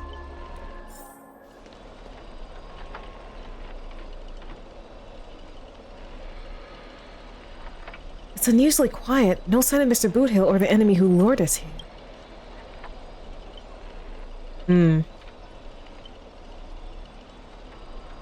Be on guard for any black luxury speedster. I'll protect everyone to the best of my ability. Please don't stray too far from me. But with the enemy in the shadows and us out in the open, even the greatest caution can't guarantee your safety. In a wide open area like this, if the enemy sends Archer to attack from a range, we'll lose the initiative and be at a serious disadvantage. From what I know of old Odie, he's the type to hire the lowest scum as his pawn, summoning the most wicked servant to eliminate anything in his way.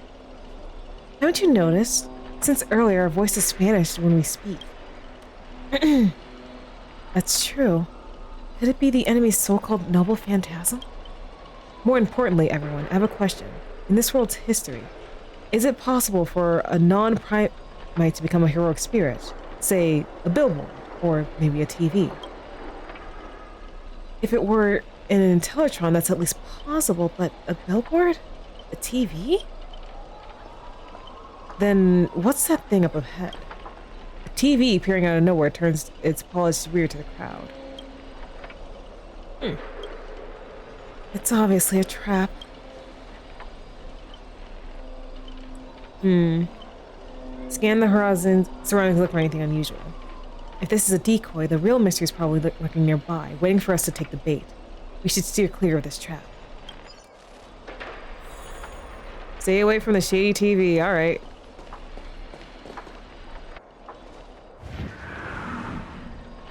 A frigid force drags you violently back to where you started, and then the voicing all too well murmurs by your ear. Ha! You want to leave after entering Boss Scott's turf? In your dreams! Oh, why does that sound like a dog barking? Scott? The IPC specialist who does those bionic voice impressions? Unbelievable. Scott's really made a name for himself. Even the acclaimed Robin knows who he is. Alright, I'm the one who told her. Can't a gal share a few wild child stories with her friends every now and then? The brief silence that lingers between you is enough to convey every ounce of fury and exasperation from this old acquaintance. See? Always so hasty. The battered TV wobbles, buzzing with static noise, but alas, this is a silent film. You can't hear a single crackle of the snowflakes. Hey, Story! You're on TV, bro! Seriously? It's not the time for this. Watch out for his servant. That guy turned this whole place into... Supporting characters with no voice dubbing shouldn't waste the audience's time with your lines. Ready! Action!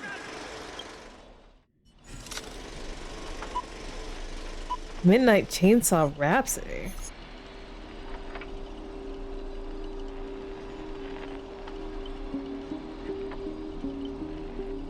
You all awake in a sealed chamber, the TV static crackles singing Death's Lullaby. Separated from your servants, you run into another pair of familiar enemies.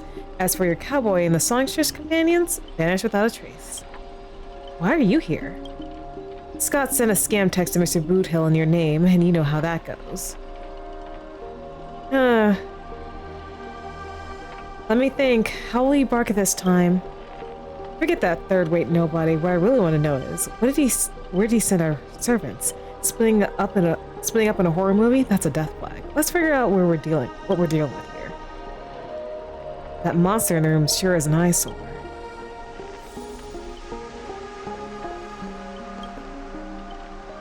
A nameless corpse lies before you. Don't ask why it's still twitching. More importantly, you find no clues on it. But I've got a little hint for you.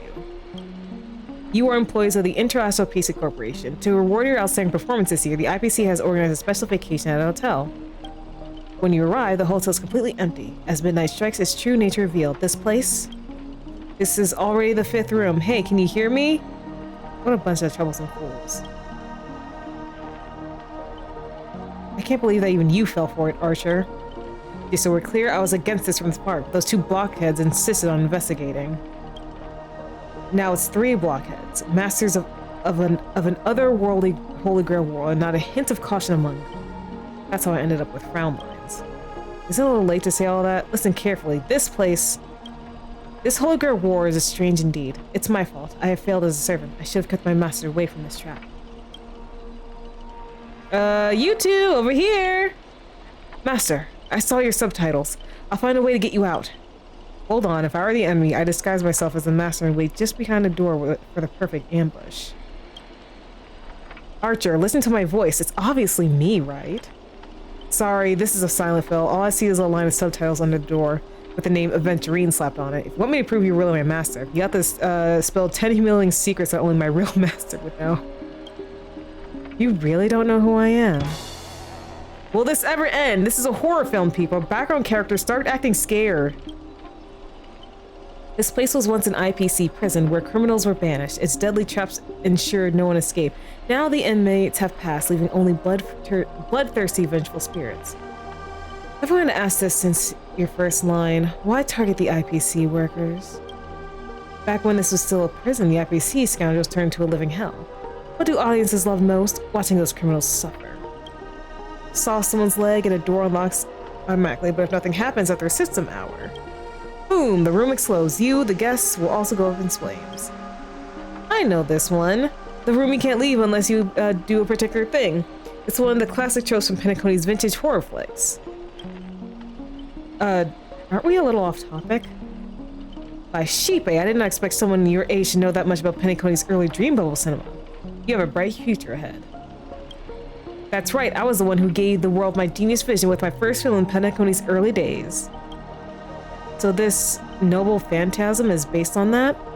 This guy's really carried away and started babbling. Nice work, Master.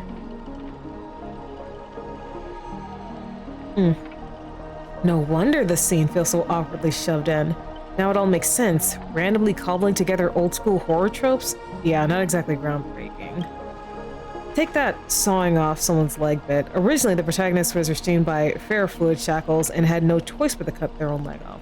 But here, it's just a lazy copy-paste. Kid, I take back every compliment I said about you.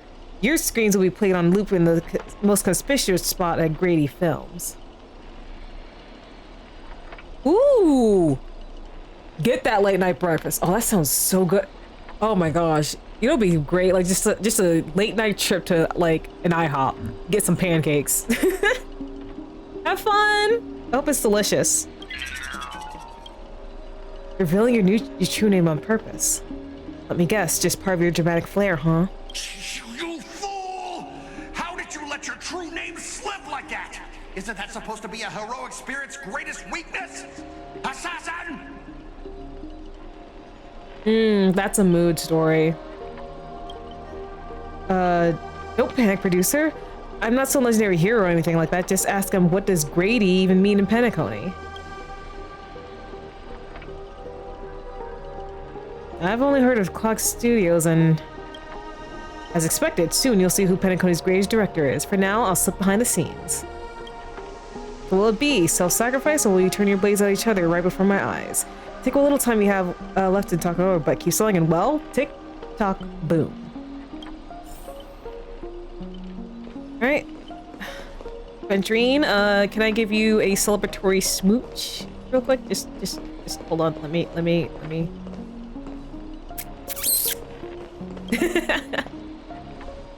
Oh, you finally meet a kindred spirit, and I don't get any fan benefits. Master, you heard him. Pick a leg, left or right. Honestly, if I could get a bonus, I'd rather go for an arm with the command spells. Hey, you're my servant, remember? At least consider cutting off Moon's leg instead. Damn. Wait. Oh, pal, don't give me that look. I was just kidding. Everyone, don't dance to his tune. Don't let him pull us along. The more chaos he sows, the calmer we have to be. Still not turning on another yet. Ruin's about to blow. What class are you? Bomber? Let's vote. I vote for my flamboyant master. Hey, no need to egg things on. You already figured out the real answer, didn't you?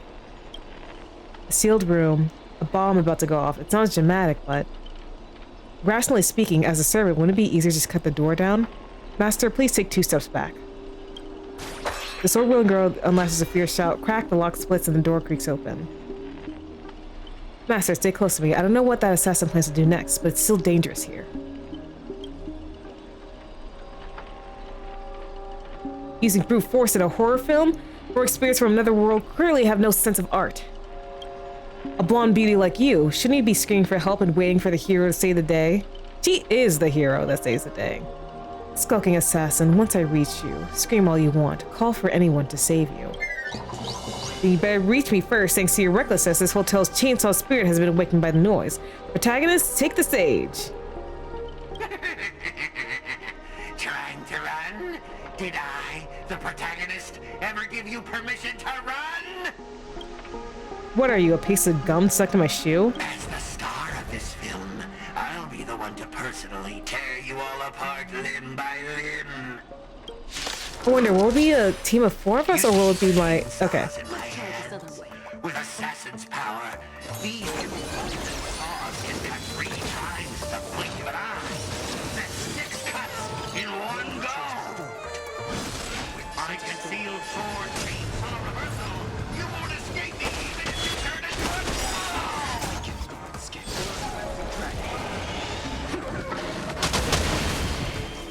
Well, let's go ahead and beat you up.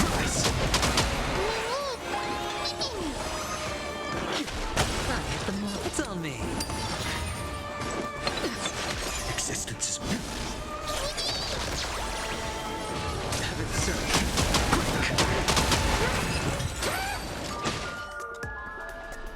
This...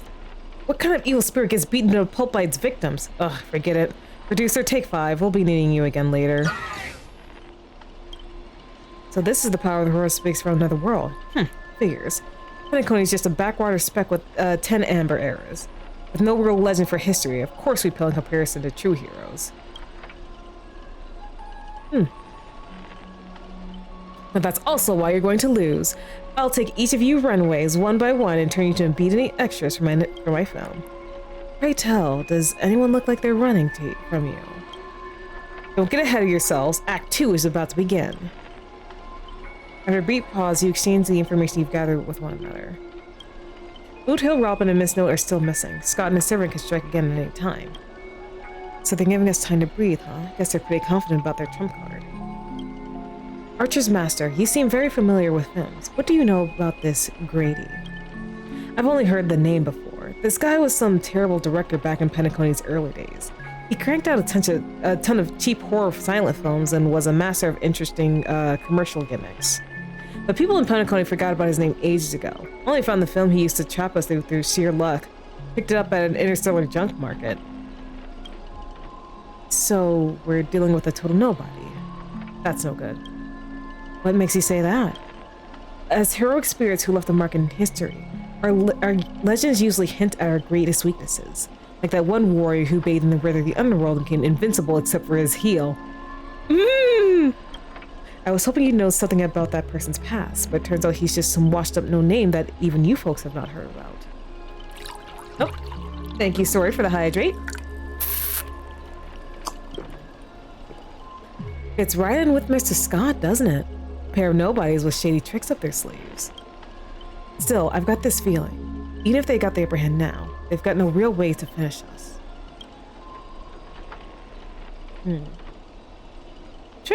Tricksters never pack much of a punch anyway.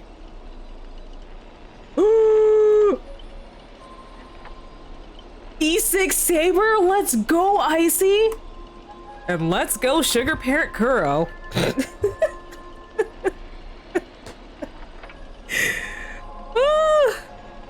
No, Kuro really out here funding all of our pulling dreams. Oh, Archer, my bad. E6 Archer, let's go. Right, he was a film director in life. That means he's not gonna suddenly become a powerhouse after turning into a heroic spirit. His noble phantasm proves it. He's built it off one of his old horror fights, basically a reality marvel. Though it's a rare ability, it feels more like a trap, one that only ensnares its victims. But if the trap can't hurt the prey, then it's the hunter who'll be in trouble. Now he's got 3 servants in his stomach, while the strongest fortresses always fall from the inside. You really have a mind of a leader, always sharp on reading the situation. I'd better pull my weight too. He might not have an obvious weak spot, but if we can find Assassin's true body and let my arrows give him a proper haircut, that reality marble of his would no longer exist. Sounds like everyone's got their sights set. Moon, I know I've butted heads with the Express crew before, but that was just a difference in perspective. As for this time, I've got no interest in the Holy Grail.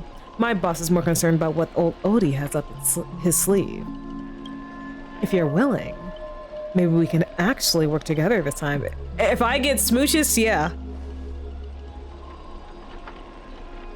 Deal. You see that, Master? Looks like Miss Robin's alliance is starting to come together. This army has a goal, and now it's time to move. You saw the exit on the way in. Let's head that way while we still can.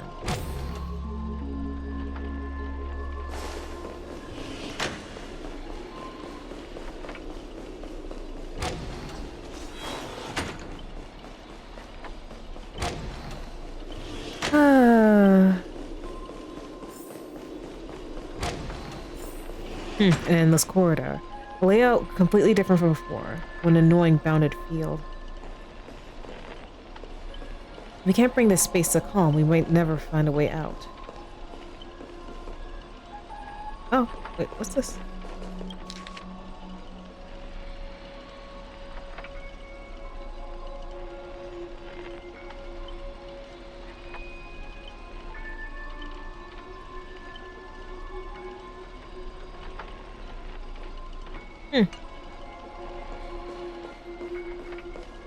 Can I walk through any door?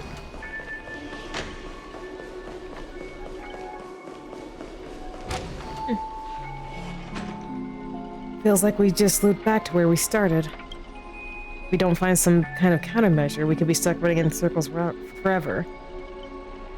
Master, why not leave some of your chips and dice behind as markers? You don't need to remind me of that. I've already tried it, but didn't expect Grady to be such a greedy money rubber. Hey, don't go throwing shade, extra boy.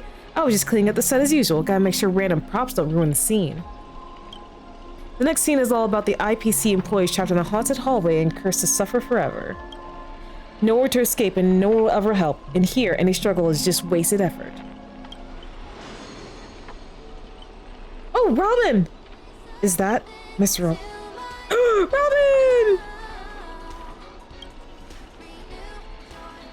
Great, it looks like you forgot you didn't only chop us in your noble phantasm. Huh, that's what you get for cutting the budget, Grady. While you were busy writing, directing, and starring as yourself, Miss Robin has already found the way on the other side of the set. Everyone follow the music. Okay. Okay. Producer, useless piece of junk. I sent you ambush 2 mere threat characters. How are you still messed that up? In this music, why can't my noble phantasm suppress it? Looks like you've been dead for too long for your trade, huh? Even in the silent film era, movies had soundtracks.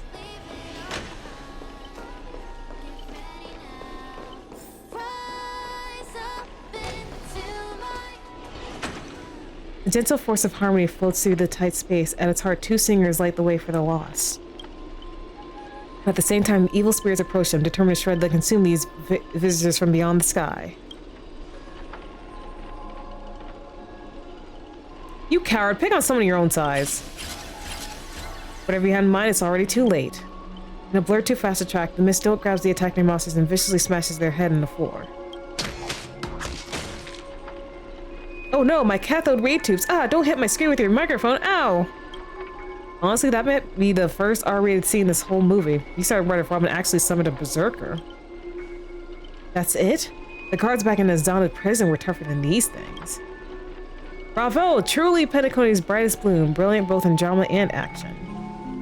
This terrible wardrobe, this nonsense plot. No one else could cook this up but you, Grady. I spent so much effort clawing my way out of the grave, so quit burning my eyes with your bargain bin flicks. Of course, real directors know when to leave the stage to the actors. You and Grady seem to have a bit of history. Also, thank you, Story. Let's just say it was unpleasant. We meet again. As a caster, your combat style was quite a surprise. Can't say that counted as a fight between mages. Guess people in Penacony really have a broad definition of caster. Really? I thought it was pretty normal. An archer dual-wielding swords isn't qualified to talk about this. I managed to fill out the right path using the power of harmony, all thanks to Miss Nose's protection. I saw you covering me in that fight. Even if you can't say your name, I know you must be someone great. I believe in that wholeheartedly. Master, this cannot change the present situation. Without a true name, I'm just a weak Iris family artist. No. The way you shielded your master just now proves you're an exceptional servant. You'll never understand the despair when even your name is taken away. You've been wrung dry of all worth. Exactly. Powerless, barely able to protect your master, let alone win this Holy Grail war. Then why not work with me again like before? Mr. Odie can grant you all your wishes. Shut up! You're a fool with less artistic taste than an automatic instrument. Your work doesn't even have the artistic value of a ruined roll of film. Sorry, Grady. That was a bit harsh. But why are you serving that opportunistic fat old fart? Hiding somewhere off screen, Grady sighs too, his voice full of melancholy. Because he summoned me, of course. Even in death, forgotten by the world, Penacony clutches our souls like a miser. But hey, sweetheart, at least we have a chance to rewrite our past failures this time. This gloom won't do. Let's kick off the final act of the Midnight Chainsaw Rhapsody. The true evil awaits at the end of this haunted hotel. Can this end soon, please? I don't want to read. I don't want to read. Not this much.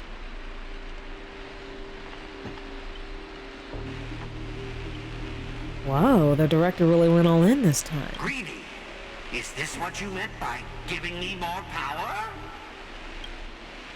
The surviving protagonist finally reaches the heart of the hotel.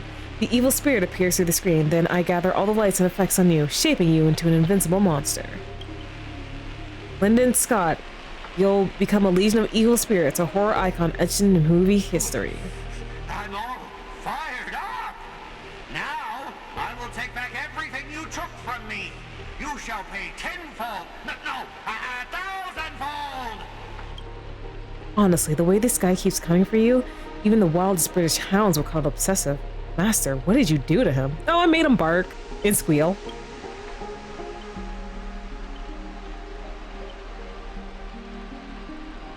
Just some private disagreements. Private disagreements? You're on my wife! You made me bark and oink and face into motion, moving from one puny post to another in the cosmos, in despair and misery. And this is what you call it? Private disagreements? You and your little entourage of extras. You won't get to be cocky for much longer. The power inside me is breaking out, trying to be free. 1 Scot, 2 Scots, 3 Scots. My scalp is scratchy. 2 got stuck in there. Master, your line. Say your entrance line. Fear me, mortals, for I am everywhere. In your dreams, in your shadows, right behind your back. Now I, the Lord of the Wolf Pack, the 1,000-faced Scot, will devour all! 7 ways to end your lives. Let me show you the overwhelming strength in numbers!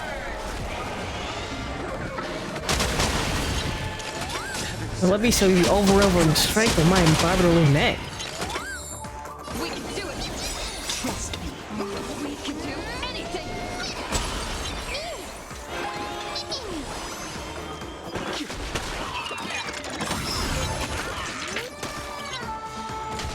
Existence is of no consequence.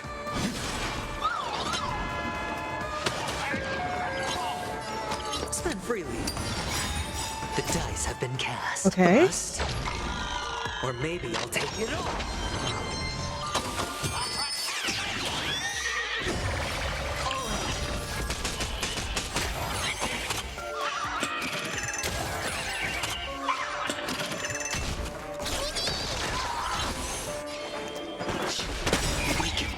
Okay, gotta stay with those skill points.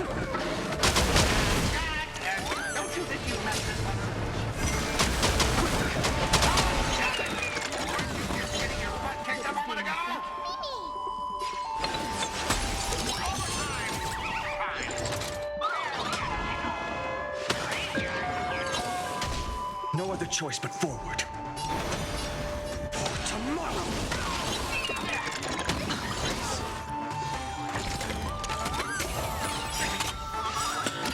Trust me. We can do anything. Oh, that's it? We are gathered here today to commemorate the many Scots who have sacrificed their lives again and again. Well, if those deadweights weren't dragging me down, I'd have won ages ago. The true lone wolf walks alone. Only weak rabble sticks together. Coward! You've been hiding at the back all this time. Even my eyelashes did more work than you.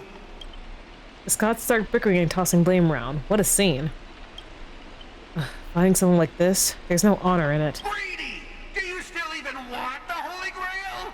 Go change the script on the fly! Move the stage props! Give me more power! Let me crush them all!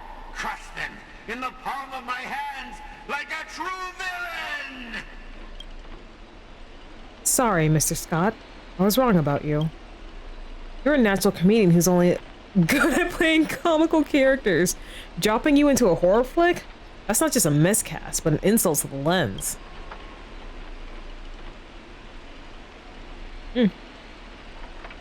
Actually, I think that was being generous.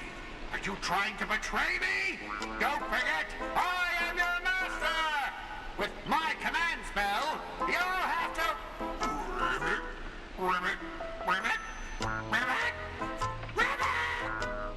Trying to dominate me and my set with just 3 command spells? Mr. Scott, consider yourself fired. Apologies, Casting True. You had to witness that little meltdown between director and actor. Underestimating the power of harmony was on me. I also shouldn't have brought you all together.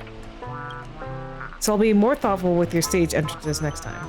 I look forward to hearing your piercing screams all over again in our next film.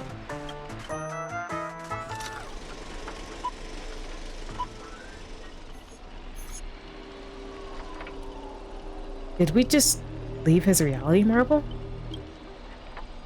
Something's off. Each night, the clock hand will reveal its unknown side. As a protagonist, you open your eyes and find yourself trapped in a nightmare with no exit. And now, a terrifying enemy is standing right beside you. Knowing we're allies, you still go out of your way to stir up trouble and sow discord. Mr. Archer, you don't strike me as someone married to a contract. Wouldn't it be smart to take this split-up operation and eliminate a rival for your master? I might give it a thought. Bring it on, I'm not scared. Should I kill her? I turned that question over 12 times before you woke up. If I decided to act, you wouldn't even get a chance to open your eyes. Too bad, I thought you were smarter than this. Guess you'll have to suffer for it. The Wicked Watchmaker brought you from hell evil spirits that wield different curses disguised as harmless amusement park mascots. They drag the victims into sleep and torture their souls for eternity. Excuse me, I'm the director at Clock Studios. Do you own the right star, Clocky? Don't worry, Mr. Odie's PR team will handle it. I used to dream of turning Clock Studios theme park into my own nightmare park. Who knew I'd get my wish this way? It's even more satisfying than biting into triple stuffed stargaze pie. Soak in it, dear character, until you become toys for the evil spirits. You're just gonna stand there. I might take assassin's advice and write you out early. Come on, according to that great director, it's time for us to be tortured by evil spirits. How long is this gonna go on for? I want them back to speaking, please. That person up ahead. Is that Miss Note? Okay. As much as... Look, as much as I love having you here... Ugh.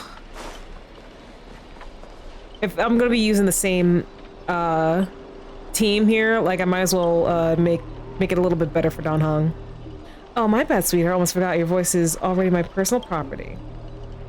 First, it was the copyright of your songs, then your image, and finally your name. They found a younger, prettier girl, snapped the name on her and put her on stage, and you'll die in despair in the desert of Dreamscape. I'll devour your body piece by piece, and even that fake name, Miss Note, will be mine.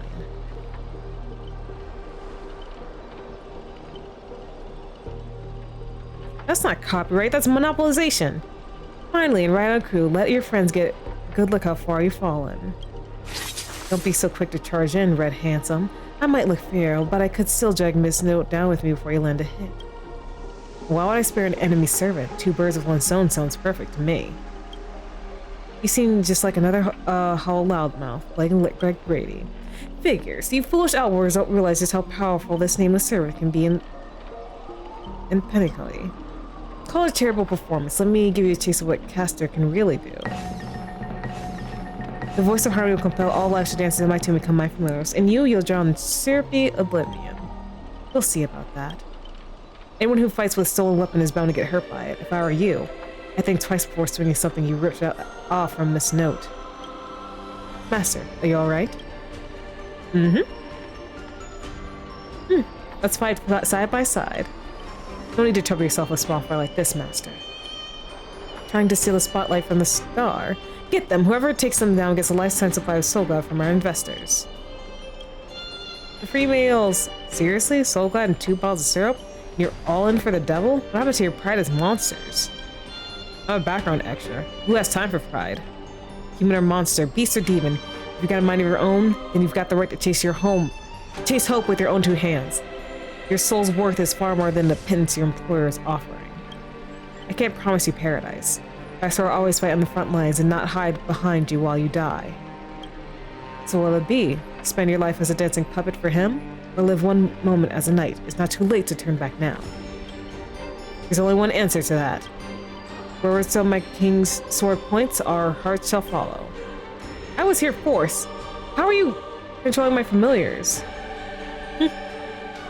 Call it leader charisma, my friend. You traitors, one pep talk and you're switching sides? You're just extras, don't you want your paycheck? Look at you acting all high and mighty. What else can you even do besides throwing money around to strong armors? I'm the king of Knights Mount now, not some familiar you can boss around like a dog.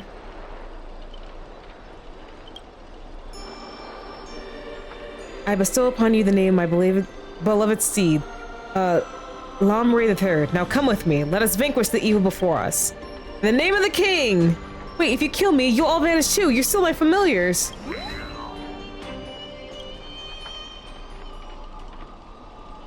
I failed to protect my master, was forced to separate from her, and now to make matters worse, it's the enemy who came to save me. I am... Ma'am, this is where you say thank you, and so sorry. But no excuse can cover up my incompetence and negligence. A powerless servant is nothing but a worthless jaw. About Miss Robin, there's something... Never mind. Just come with me.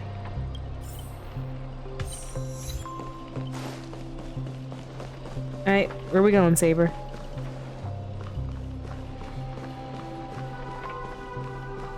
Oh. I'm not sure what the enemy did, but she's been split into pieces. Took me a while to find even these few. I figured I managed to do nothing in this war. I don't deserve to be called a heroic spirit.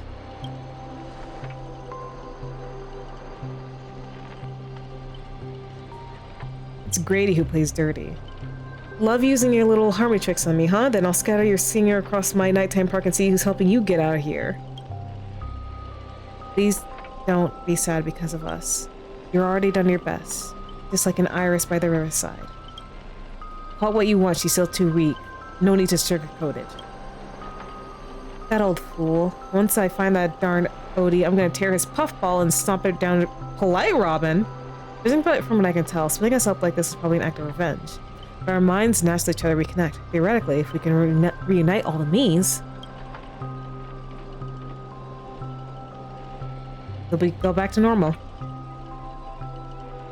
The correct answer is she'll merge back into original form. That is, if you survive the curses from the devils. And let's get going. Wait, you're really planning to drag all these dead weights with you while you fight? Heads up. I don't have the action part of Robin with me. I only think, I don't do. Wait, please, someone must stay behind with me to protect Miss Robin. I know this is acting too much, but I'll even offer my life. Victory gained through coercion is a disgrace to any warrior. Since Miss Robin is our ally, protecting her is only right. Then let's Saber stay.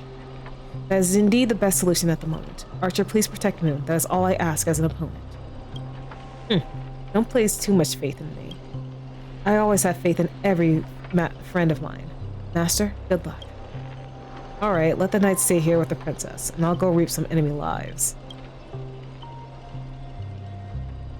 Now, I wonder if I go quick lineup. Okay, no one's here in, like, story. Find the lost Robins.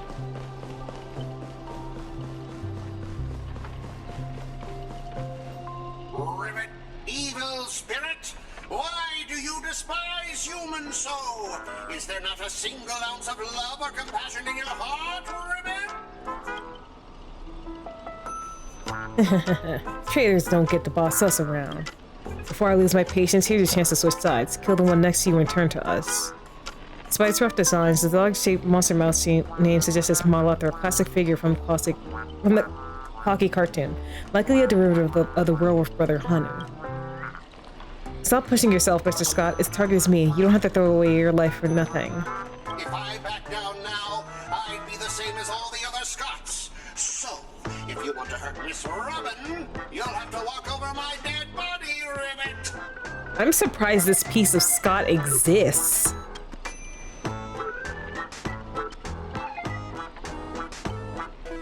This nightmare is terrifying. You've arrived just in time. Help me. Together we can crush this blasted evil spirit. Doesn't matter if you want to punish me later or demand an explanation. As long as Miss Robin is safe, you can do whatever you want with me, Ribbit. 1-2 makes no difference. You'll get stuck in an endless cycle of suffering and play Hanu's adventure for the next billion years. The lone wolf brothers look all very satisfied. Enough chit-chat. Time for the most terrifying moment in all of Penacony. The blinding flash, your body shrinks and you're forced into the outline of Brother Hanu. Now you know the horror of being trapped inside Hanu's adventure. For life. Oh, they turn people into cartoon animals. Is this Is this some magecraft from the age of ancient Greek gods? No, the mechanics feel entirely different. Don't tell me all I can see is again. I know you have a lot to say, but to preserve the integrity of Hanu's adventure, all you can do is let a very urgent She even lost the ability to speak rashly. Maybe I should just leave her. It's not like she was all that helpful anyway. A little terrified. So you can understand that. I guess I can't leave her. Can you make sense of what she's saying? Of course. Brother Hanu said he's gonna punch that evil spirit right in the face. How did it come to this? Is this a nursery or a zoo? Surrounded by animal echoing cries, a vein popped faintly on Archer's temple. It was the worst mental trauma he'd suffered since the Holy Grail War began. You really want to tell Archer that you need a Hanu TV to return to normal. Maybe we should look around for clues.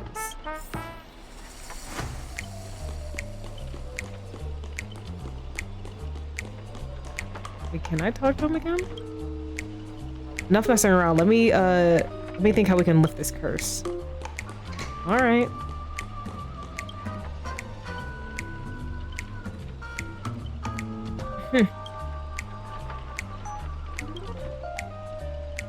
I'm not confirming. Thanks to the smallest of hopes, you guys have Scott, but as a righteous TV, all he can offer is anything but help. But maybe it's just your imagination, but especially she's 3% smug, 70% mocking. You lash out, taking Scott in frustration.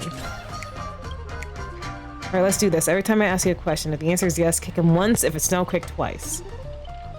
This TV is the key to lifting the curse, isn't it? Yes, kick once. By usual magecraft logic, destroying the core should nullify effect. Should I smash the TV? No, kick twice. Then let's think in reverse. You want me to repair this machine or restore it to its original state, right? Yes. Time to end this. Trace on. Oh, let's go. Back to normal. Impossible. You actually found a way to break the curse. That's cheating. Doesn't count. I demand a rematch. You think you'll get a second chance with the same trick? Looks like I want to step in after all.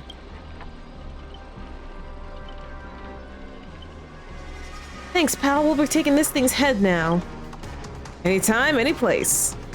Galaxy Rangers serving justice. Die, you son of a fork. Long time no see. Though it's only been a little while. Ever since that shorthead sucked me into a TV, I've been lost in a hotel, sending my greetings to all the other fudge pies along the way. Just moments ago, the whole space cracked and collapsed. When I regained my foot, and bam, there was Miss Robin right next to me. Didn't expect it, but the girl's got a lot of that ranger vibe in her.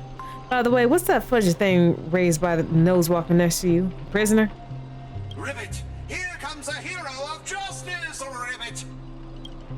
Huh?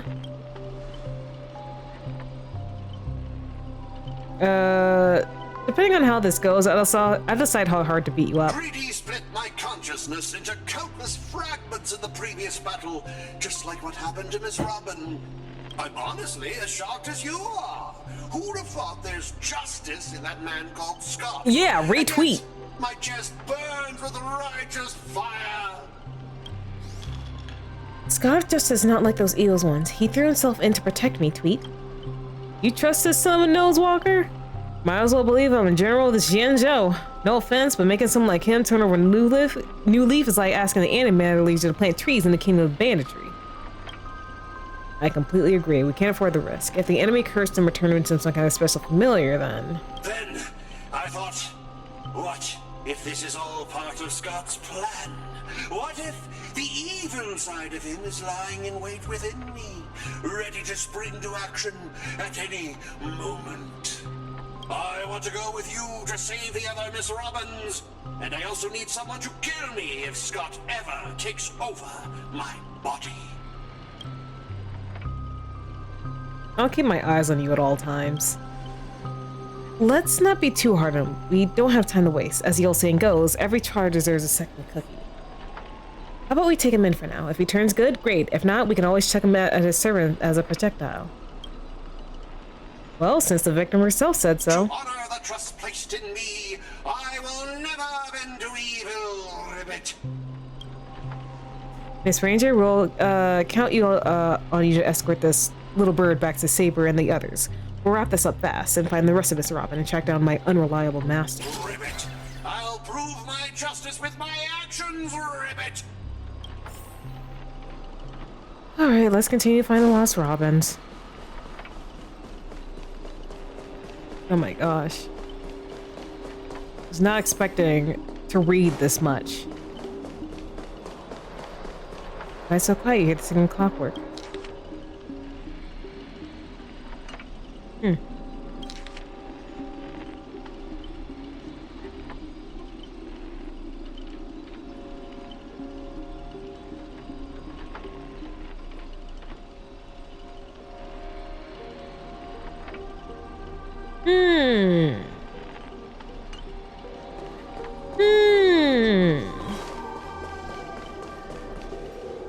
TikTok, so you come. After all, here's your last harbor. You never succeed. Every Robin belongs to me.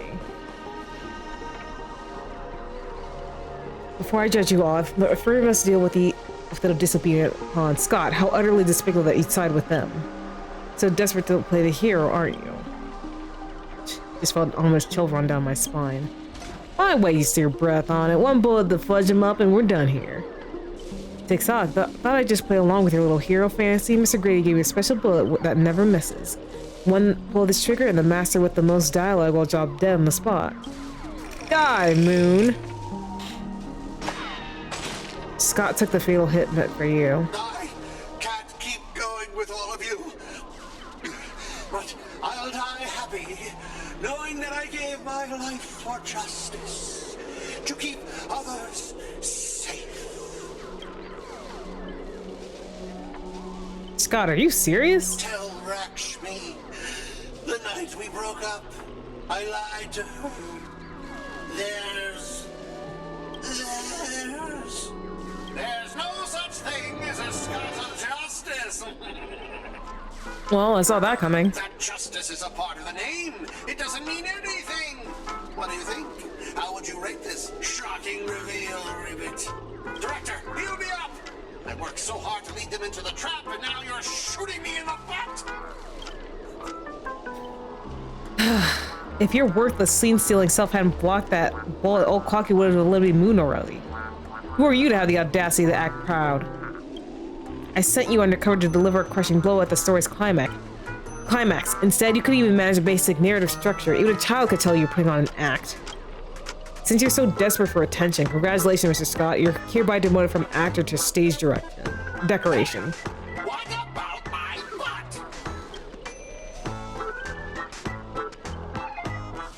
butt? Just one more bullet and no more pain. Oh, Cocky, quit playing dead. No completed scene, no paycheck for you. TikTok, what gave you the impression I was faking? My clockwork has been ticking away this whole time. Did you know, for a demon, manipulating emotions is like playing an instrument. Just a light touch and you get something like this.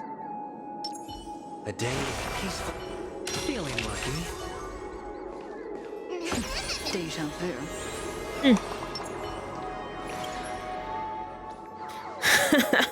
That was so fuzzy satisfying. Time to break out the Heldrum smoked malt juice to celebrate.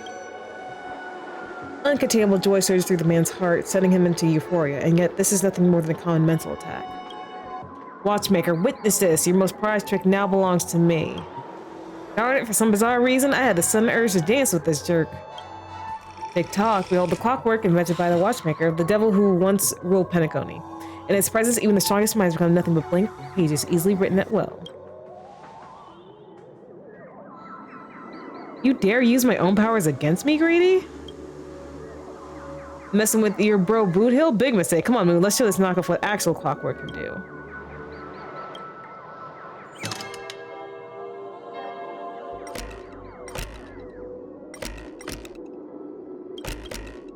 Ah, damn it. Well, what do we have here? Poor little thing, trying to save your friend from a curse when you can't even protect yourself. Surprised your clockwork is useless? Shocked? Confused? Well, of course you are. The power of your clockwork comes from Clocky, but I am old Clocky. And the junior meets the senior. It's only natural for you to fail. Now it's time for the old man to teach the kid a lesson. A part of level one's betrayal is the shadow of approaching death. These manufactured emotions burst in your heart, leaving just a black void that watches you with empty eyes of a corpse. You finished with your little show yet? I don't have time to play Eternity Theme. Oh my gosh, I keep using Boot Hill. Impossible, I use cardboard to turn everyone's emotions to pure despair. Bro? Ugh, how trite. Your dialogue is straight from Villains 101. These pathetic attempts at manipulation are less effective than vultures squawking over a corpse. What took you so long? Was that whole silent badass act really necessary? Was it your magic resistance that blocked out the mental attack? If it were only that simple, unfortunately my magic resistance isn't nearly as overpowered as Saber's. I want to see how deep this monster's hell can go in this strange universe of yours. But it seems your world still has hope for in the future after all. I keep speaking southern! Oh, despair? Please. I've witnessed enough scenes of despair to submerge this entire playground of nightmare. I've seen corpses hanging from gallows that stretch like endless forests. I've witnessed the charred remains after doomsday battles where people became nothing more than ravenous beasts devouring each other. Just who in the world are you? A hard-working guardian, though admittedly somewhat of a workaholic. I've seen far too many forms of despair. But to break me, your fake illusions don't even come close. Tick-tock, cranking power to maximum. I refuse to accept that anyone can resist my clockwork now. Ever seen bodies mangled under war chariots? Trace on!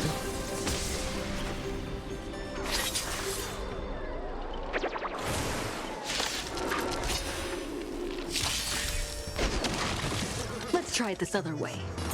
We can do it! I've heard the call. Now farewell. Alright. Can we get out of here, please? Oh, this is killing on my throat. It's on me. I'm on it.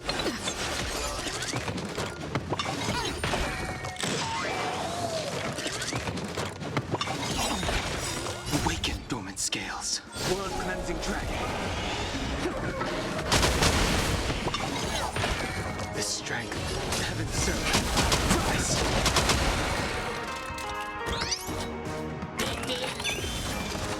You just don't learn. I'll overcome the thorns. Serenity is before me. I sense a storm.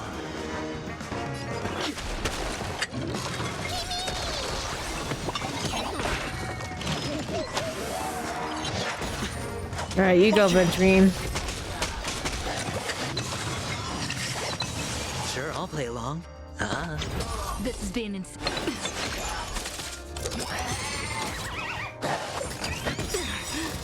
Trust me. We can do anything.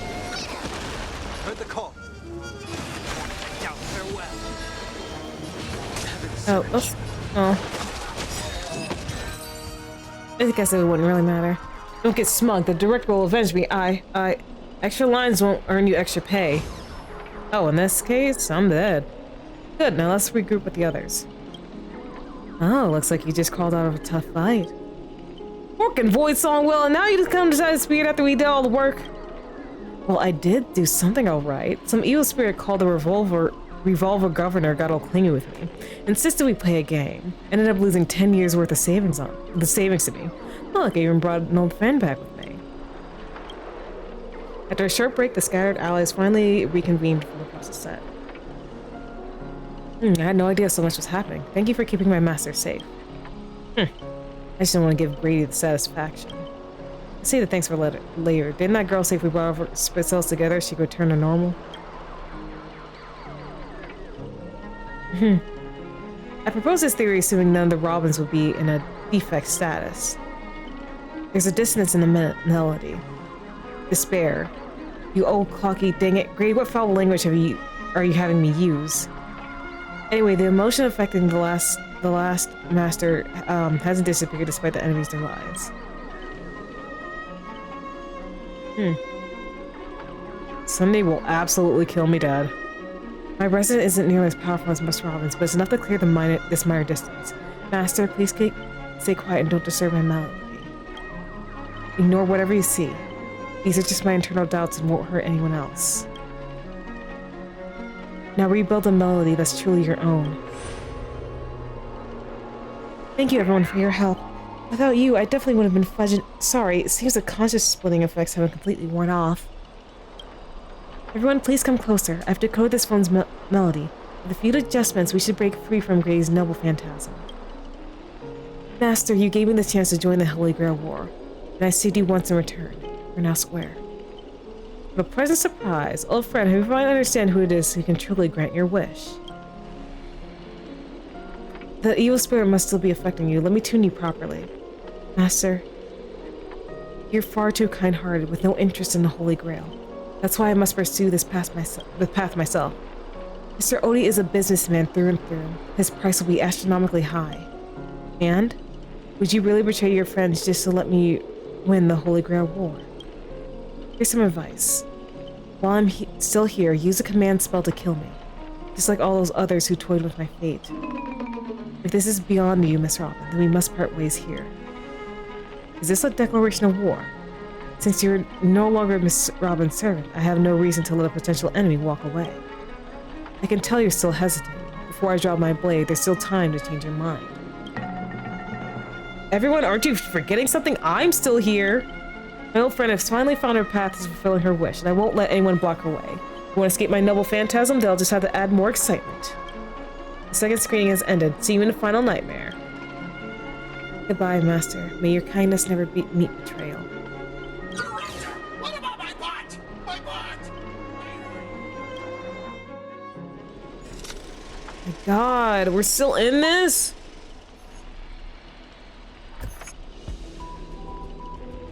Hero's blood, monster's blood. In this third act, the story details how explorers cause bloodshed in strange worlds.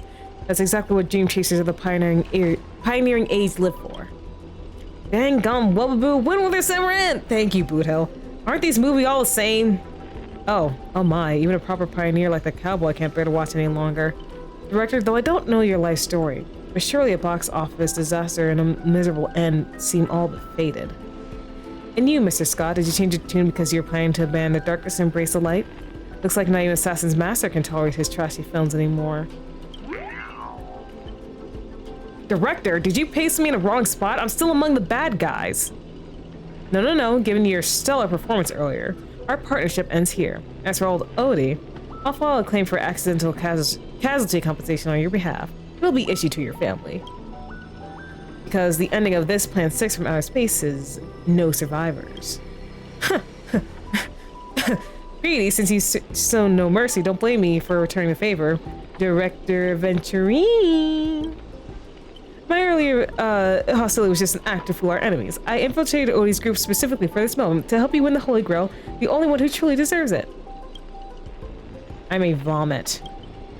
Ah, Mr. Scott, I know things haven't been going smoothly for you in your department, but if you can show enough commitment, the Strategic Investment Department might have a better spot for you. How do you accept such things so easily? Brady, you don't think I was truly gonna let you play for fool, right? You already did. As an actor, I am part of your noble phantasm too. As such, being the former protagonist, I can naturally use your second noble phantasm's power. How dare you? Dr. Venturine, this is my show committed to you. Deploying staff access. One-click noble phantasm skip.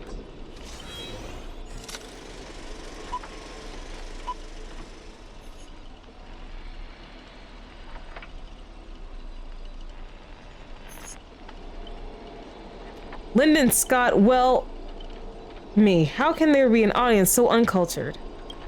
You skipped all the best parts of the movie. This is the result of my entire life's work. And it was trash. You know nothing. I'm the creator of the Dream Bubble movie genre. It was I who established the first film company in Penacony. If I hadn't given up on my monopoly on filmmaking technology, the watchmaker and Mavine never achieved what they did. So would that make the films you made not bad? I'm feeling a little bad for you now, Director Grady. You were thoroughly outclassed by true auteurs. As a master of marketing or an inventor, you're undoubtedly a success, but the audience doesn't care what you gave in your efforts. They just know that your movie is terrible. You can't feel the limits of the audience's patience. It's just an endless, cliche-ridden silent series of utterly unexciting gore. What a waste of everyone's time. It's no surprise that the audience eventually abandoned you. Well, it's hopeless. This guy's probably gone mad. Archer? What? I simply offered him a final shot. You're the one who drove him insane. What a sharp-tongued, amusing, and flamboyant actor you are. It's rare for anyone to make me go completely speechless during a debate. Didn't see that coming, did you? Strangling you all in this nightmare pantomime feels a bit dull now. Tell me, would you be interested in siding with old Odie? What are you yapping about this time? Trying to drive a wedge? If we join forces, we could sweep the rest of these appointment off the board in an instant. Surely a senior executive of the Strategic Investment Department who understands investments better than anyone would make the right choice. Wouldn't you agree, Mr. Aventurine? You seem particularly obsessed with me, Director.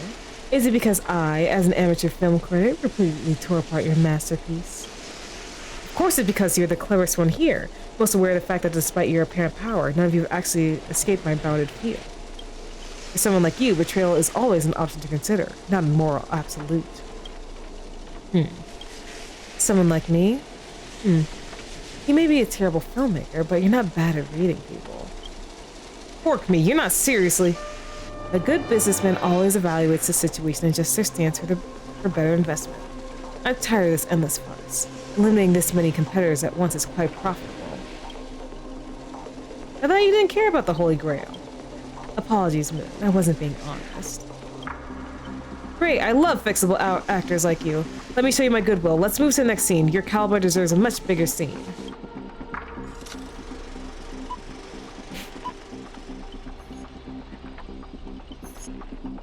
Archer, as my servant, you'll come with me, right? Taking orders from a hack like Grady? Seriously? Makes sense compared to this lot. You and Grady are clearly cut from the same money-grubbing cloth. Oh, what's wrong with being a little underhanded if we can win? Oh, this is gonna be way tougher than Scott was. Totally misjudged you. Guess I'll need to use extra fudge and bullets on this guy. No, it's you my sword that delivers the final blow to the enemy commander. Master, if you're just joking, I can still cover for you and apologize if you apologize now. If you're serious, but this won't end without blood being spilled. Ask one more time. Shall I remove your legs first, or shall I start by cutting off that irritating hand of yours, Mr. Aventurine? So you still refuse? You know, I should use my command spells to force you into submission, but I hate brands on the flesh that bend someone to another's will. Oh, yeah! You would hate that, wouldn't you? If staying with them is your wish, then so be it. But sometimes, a change in perspective will make you see the gamble in its entirety. That's right, killing you would erase my existence. Well then, sorry everyone, I surrender. I give up. Archer? You gave up way too quickly. What did I expect with my awful summoning luck? I told you, a guide covered in gold is never good news. As your servant, I'll follow your commands. Wait, Director, I can be a traitor too! Overseas too! Fantastic, 2 more exceptional leads at once. I'll give you bigger roles, turn you into unstoppable monsters who tear everyone apart. Step into the spotlight, Mr. Aventurine, and enjoy this special feature that I've created just for you.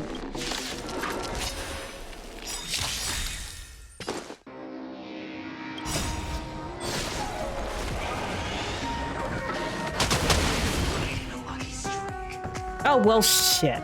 Now I don't have... I don't have, Finan. Oh, Finan would have been perfect with this. Alright, brute force.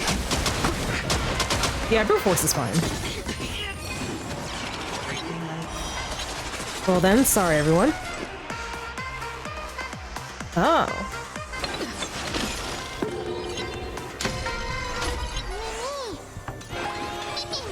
I sent a storm. Heaven surge. Wait, I need some. I'll overcome. Now farewell. The strength.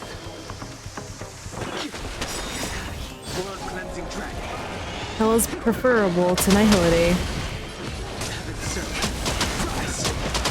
Sure, I'll play along. Spend freely. The dice have been bust. Or maybe I'll take it all.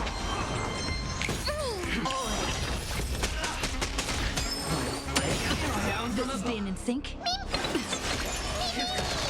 I've heard the call. Humanity is before me. I sent a storm. Heaven surge.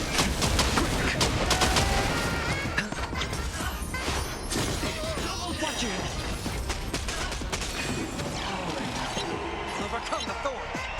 Oh, shoot.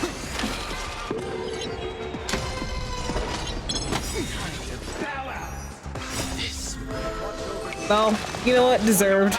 Considering it's Sunday, deserved. You can do it. Trust me. We can do anything.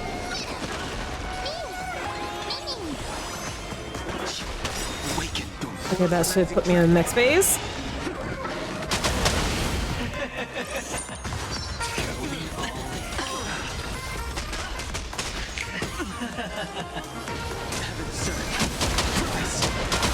Heard the call. Down, farewell. Sent a storm. Heaven sent. Prepare for some. Watch your head.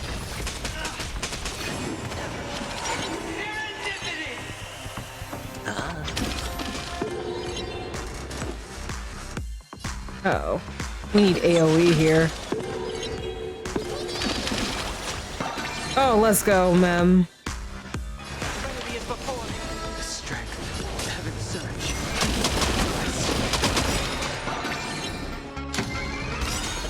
It's all or nothing. Awaken dormant scales. World cleansing dragon. Valid. You're so valid for targeting Sunday the Dream.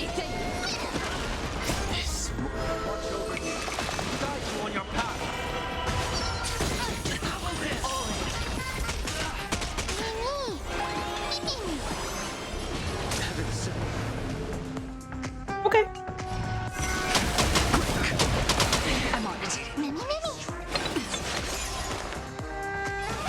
Down, farewell.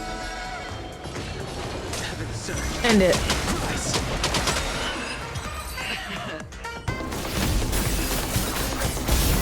Ooh. Are you seeing the enemy's position now, Archer? Now it's time to put an end to this!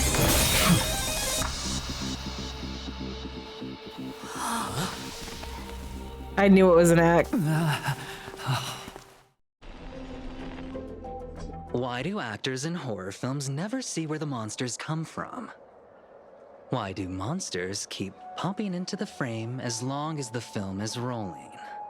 It's because the true monster is born beyond the set.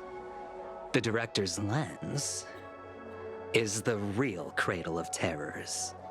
Your presence concealment skill is simply a manifestation of the theatrical rule that characters in the story cannot see the cinematographer filming behind the lens. But monsters are different. They are the soul of horror films, the focus of the lens. Their line of sight is always fixed on the camera's position. That's why only Scott, the man playing the monster, can see you.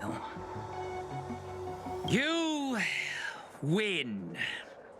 I concede. Having the devil lurking behind the lens and getting real monsters to step into the theater. That was my finest offline marketing campaign ever. Who'd have thought that someone could still see through my tricks hundreds of years in the future? How did you do it, friend? Did I never mention it to you? Well, I am your fan, Mr. Greedy. I reserve judgment on your film A taste. director of flops from centuries ago, catching the eye of a big shot from the strategic investment department. Thanks for the compliment, but that was a pretty bad lie from you. Oh, have more confidence in yourself, Mr. Greedy. After I stumbled upon your first movie, curiosity led me to dig through the archives of Greedy films. Now, you had each moviegoer sign a death and liability release waiver before entering the theater. And you released memory zone memes into the theater at intermission. Oh, these interactive marketing tactics were way ahead of their time. You could smell out exact market demands and deliver maximum impact with minimal resources. Oh, had we met back then, I would have made sure to secure a spot for you in the marketing department. That's why you're his fan.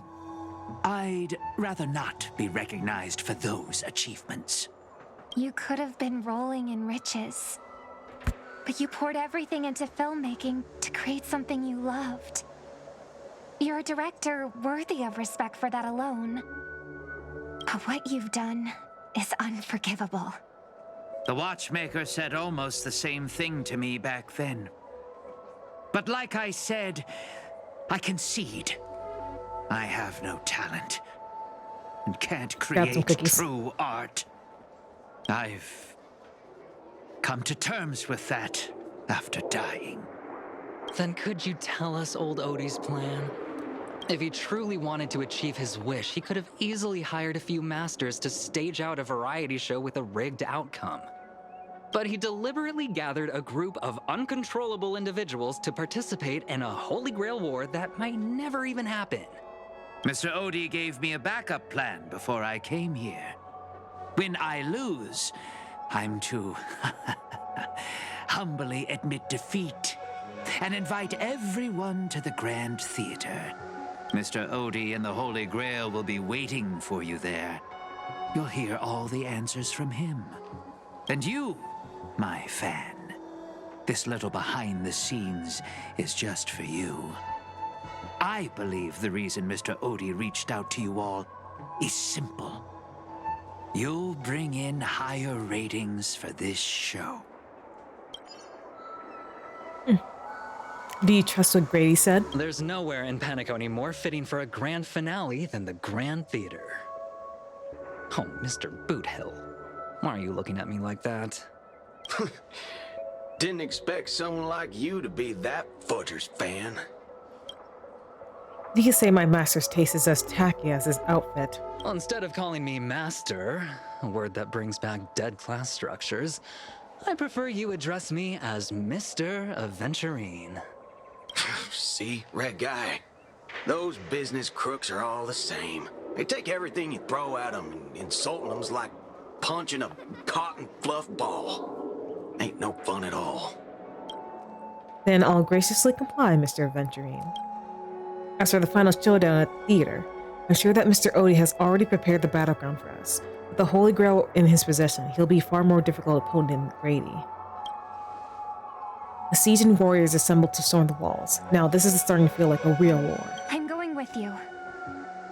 It doesn't matter whether Miss Snowd is now friend or foe. I will bring her back. Make Odie pay for our emotional damage. Come to think of it, wasn't there someone else not far away? He is slowly slipping away with hushed steps. Oh, by the way, I think I forgot to ask. Mr. Boothill, do you know which department Scott's from? Yes, Aventurine. Whoa, yeah! Aventurine flashed a grin more sinister than the devil's own, his lips barely moving as he silently mouthed the name of that department. The space cowboy let out a hearty laugh, cracking his knuckles, and with a sharp snap, a wicked smirk spread across his face as he strode towards Scott.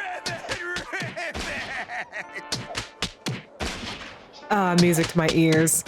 You hear a cry straight out of the cartoon, over the top, full of flair, and surprisingly heartfelt. And you just know for a fact that Scott won't be getting out of that hospital bed anytime soon. But have faith in the medical advances of the cosmic age. No, Scott was irreversibly harmed in a Holy Grail war, especially not in a dream. Whew. Now, that's more like it. Let's move out. Yes, Boot Hill. Let's move out. Oh, okay, looks like...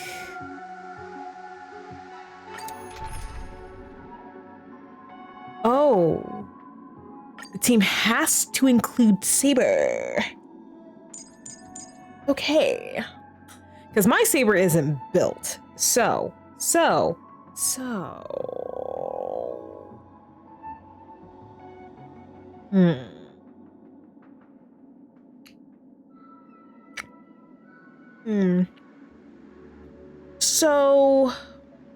well, I kind of still want Trailblazer in the team. I kind of do still want Trailblazer in the team. So.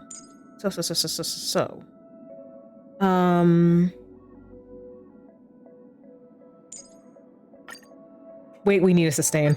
we need a sustain. We need a sustain. Okay. Yeah, okay. It's a mockery of a war, but you set up so intricately, I don't get it. 12 hours that reference the passage of time, and this moon placed right at the heart of it all. Anyone with magecraft training can feel the power continuously flowing into this place, but this world has no magecraft or mages. So, did you really design this Holy Grail war, old man? You don't exactly look like a mage. The sharp instincts of a businessman are enough for me to know where and when to make my moves. And the Holy Grail So is this where you've been, Lancer? everything I need to know. I've been wondering where the hell you were. You are the servant of that Galaxy Ranger. I didn't think your nose would be even sharper than the Bloodhound family's minions. Is it really wise for you to charge in here on your own instead of loyally staying at your master's side? That cowboy's in quite a pinch right now and would appreciate a speedy rescue. What a pain. If I blow your head off right here, it's even a metal clump of a master too, no? Let me offer you some advice from experience. The Holy Grail never grants wishes the way people expect. All it leaves behind are dead souls buried by their desires.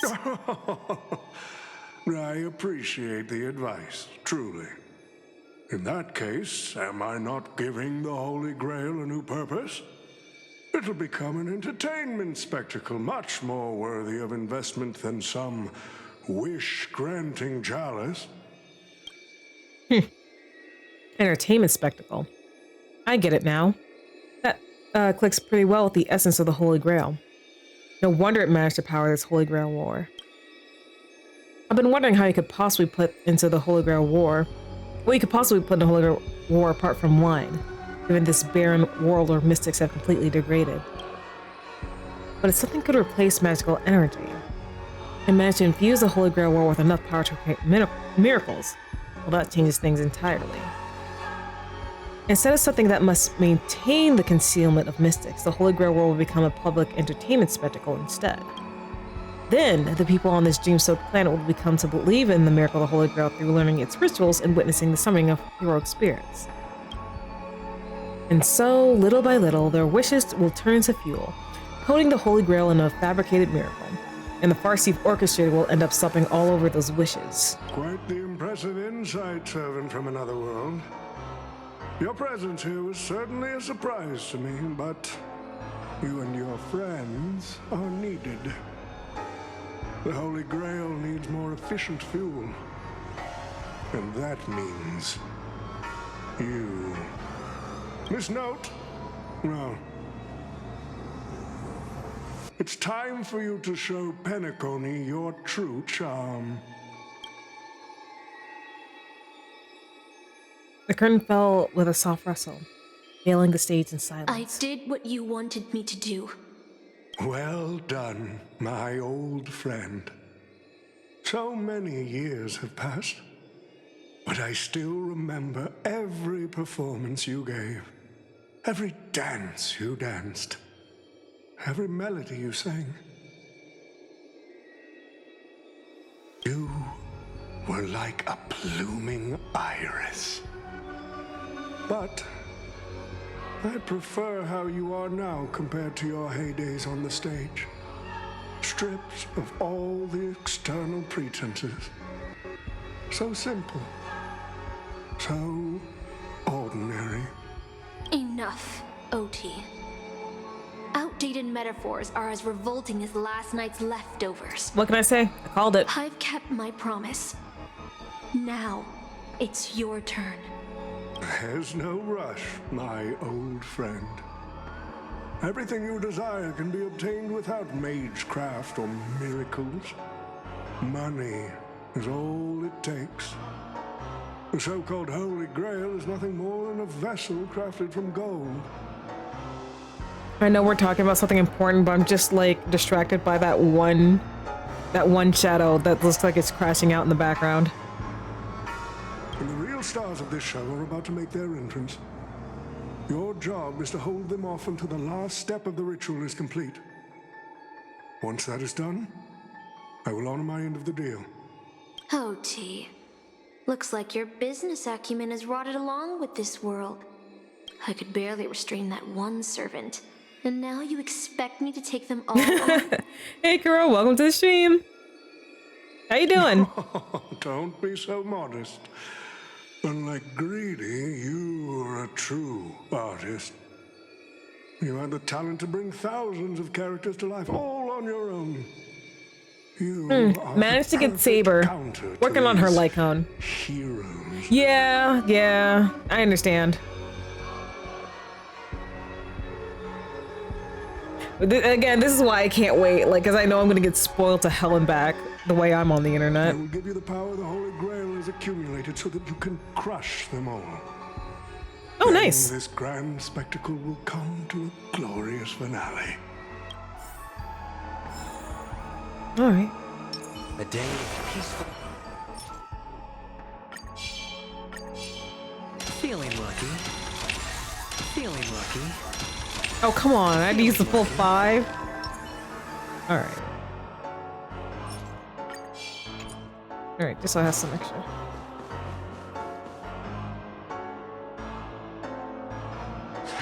Fork it. Wasn't that blue guy supposed to scout this place ahead of us? Haven't even heard a single peep from him so far. How could that old man have pulled a fast one on him? No signs of battle. This doesn't quite seem like something Lancer would do. Maybe he went fishing, or is he lost?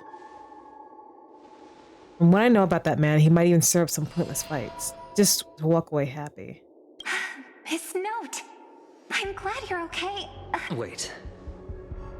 Something's off. Miss Note. I trust that you've seen Lancer here, haven't you? Yes. He came to the Grand Theater with his spear raised and ready, eager to impale old Odie on the curtain. I couldn't agree more with his approach, but I still have dreams left unfulfilled in this miraculous second life. So, I asked him to take a break, and I must insist that every one of you take a break as well, until Mr. Odie finishes the ritual. Fear not. There will be no pain. Please, leave your passion and ambitions on the stage. Like how actors shed their fatigue and makeup behind the curtains. And rest. Did I not say that every fate, like, I've, like, consumed, Castor was the problem? Did I not say that? Let the curtain fall! Cannon can present!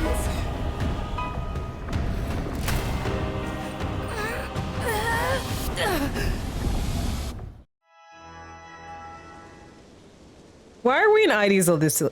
Ides Elysium. Where is this? How is this possible? Why am I in Britain? Is this your homeland? Yes, I remember it all. Every tree, every blade of grass, the fields, the wind scent in this town. Does Castor think she can trap me with these memories? This sounds nothing less than where my life as a knight began. Oh, Artorias. Here to draw the sword, aren't you? You call me Artorias. Is it Aiden? I knew it! That mage Merlin spun such a tall tale, something about whosoe'er pulleth out this sword of this stone is rightwise king of all England. Even an apprentice knight wouldn't be able to resist that. That being said, a little fellow like you drawing the sword and becoming king, I really can't picture that. Right, I agree. I hope the sword in the stone manages to pick the right king. Master, let's go. What did he just call you? Artorias. That is the male name I used. After all, a female king would have had a very difficult time ruling Britain back in those days. True. He returned to the moment right before I drew the sword from the stone. I thought Castor would use monsters, foreign armies, or even dragons to trap us here. How I miss all this. I never returned here after I left as a knight. What we see before us is the childish dream I had when I was still just a nameless nobody.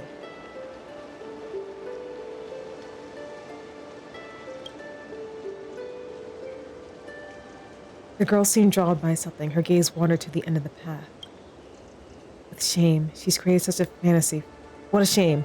She's created such a fantasy for me, yet I don't even have a mount. Is there somewhere you want to go?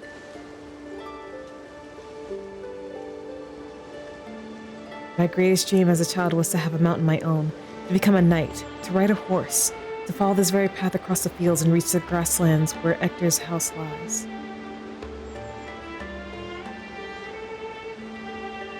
Who's Ector? He's the old knight tasked with raising me. He was my father, in a sense. He always wore a stern expression but laughed at the smallest things. He always told me that he hoped I'd become the ideal king for this land. But in the end, he never got to see me become king. I'm sorry, Master. I got carried away talking about my past. Now that we're here, how about we start outside of worries about illusions and dreams, and I'll start around my hometown instead.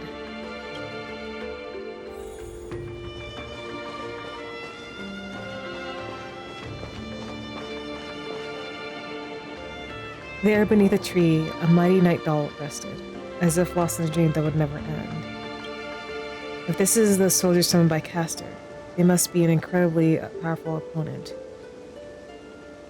Was this wooden toy yours? I've never seen a toy like this. My first 15 years are mostly spent caring for horses and honing my swordsmanship.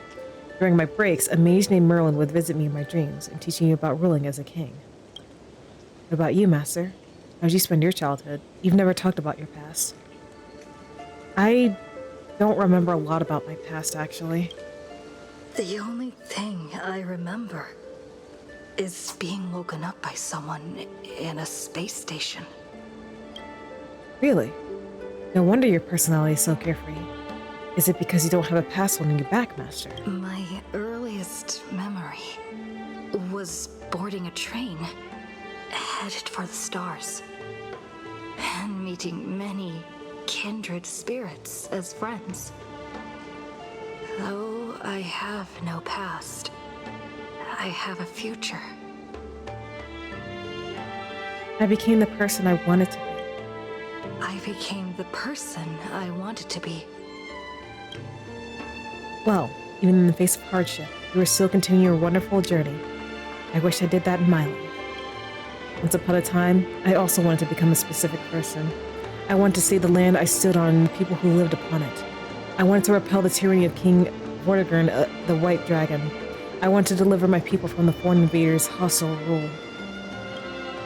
I wanted to be the ideal king my people dreamed of, someone who would save Britain. For that, I would have sacrificed everything. The mage told me that if I could pull this sword from the stone, then I would achieve my wish. Everyone thought that I would save Britain. But no kingdom lasts forever. I didn't save Britain. I once believed that once I slew Vortigern, expelled the foreign invaders, gathered the knights of the Round Table, and built the impenetrable castle of Camelot, peace would finally come to Britain. But that was all a fleeting dream. The knights who once served me abandoned me, and some even raised armies to challenge my rule. Britain was once again engulfed in war. Merlin had already warned me of all this before I drew the sword of selection. He told me that once I drew the sword, I would meet a tragic end, hated by all. And while the kingdom was in his pride, he also told me that Britain would one day fall, and its current prosperity was built on the suffering of its king. Yet I thought I could carry the weight of the kingdom's pain and trade it for the peace of the people. The sacrifice would be worth it, and I would be willing to face my thankless end. The only thing that can grant your wish would be the Holy Grail. Once a king offered himself upon the altar, a lone sacrifice in exchange for a dream of paradise on earth. How eerily similar it all feels. What unfolded during the Charmony Festival in Pentecost. I promised everyone that I would build the ideal kingdom, but I left the land of Britain with endless wars, dying warriors, and starving children. The one who deserved this base destruction is me, not my country or my people. That's how it should have been.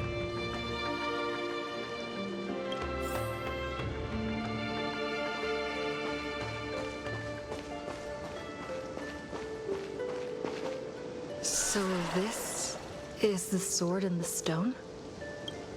I've wondered countless times. Had I not drawn this sword, or had there been someone more suited to be king? Would Britain have truly become the utopia I dreamed of?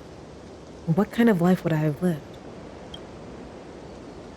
To pull out the sword and become the king, or to give up and stay in my homeland to quietly live out my days.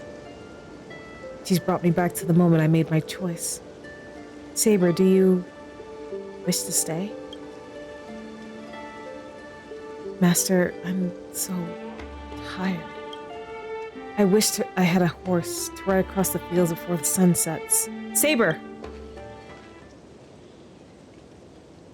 He called out, your voice echoing, but the drawn-out words never reached the servant. In the moment she hesitated, fate had already been sealed. In truth, you were never here at all. What remains in this place is merely a shadow of you who fell into a noble phantasm, lingering in the dream of another. She was nothing more than an ordinary girl.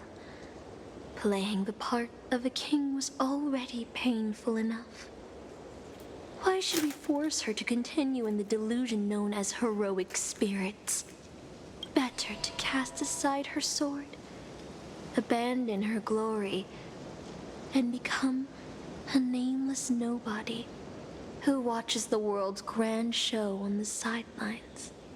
I'll help all of you to remove the hero's garish makeup, bit by bit, until I've wiped away even the choice you've made to become a hero. Until I've wiped away all the pain you've endured on this thorny road.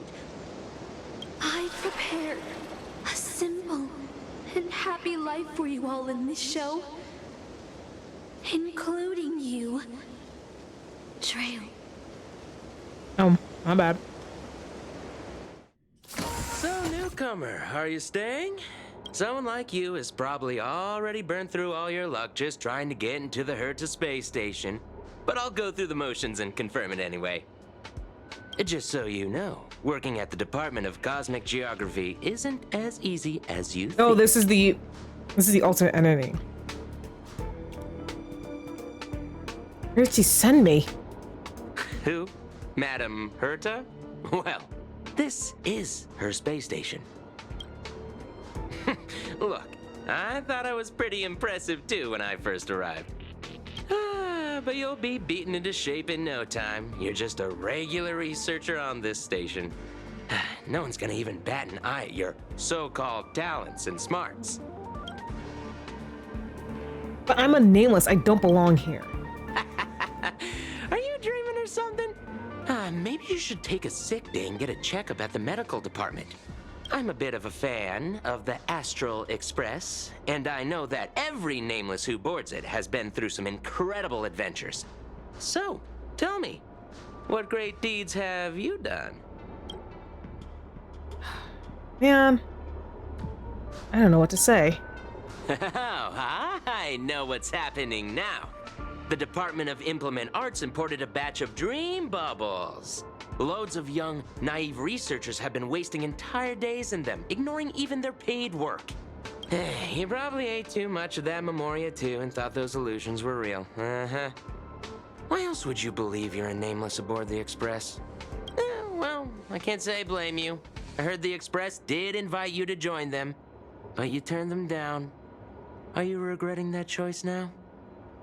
But I did board the Express. You try to yell at the researcher before you, but your raving voice gives a different response. I don't know. I don't know.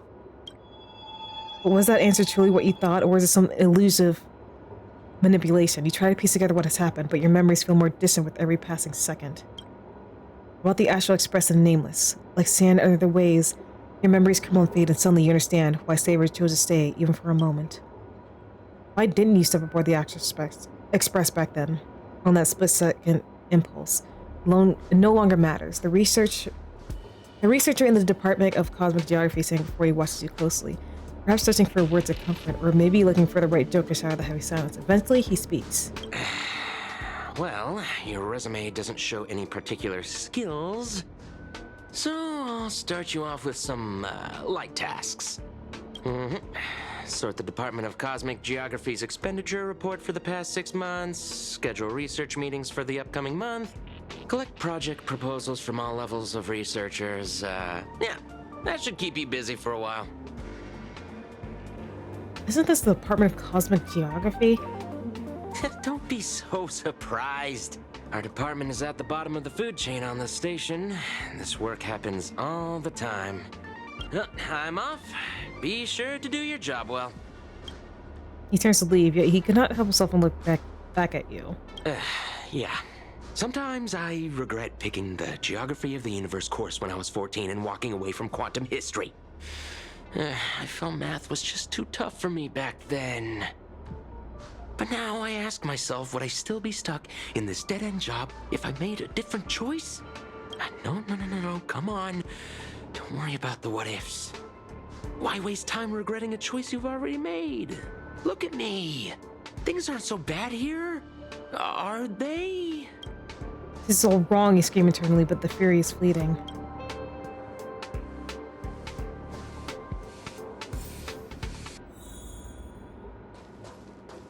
Ugh.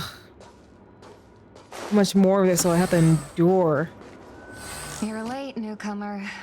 A few more system days of delay, and we'll miss the reimbursement deadline. I'll cut you some slack, given that you're new. Now get to work. What a messy desk. Am I supposed to organize all this stuff?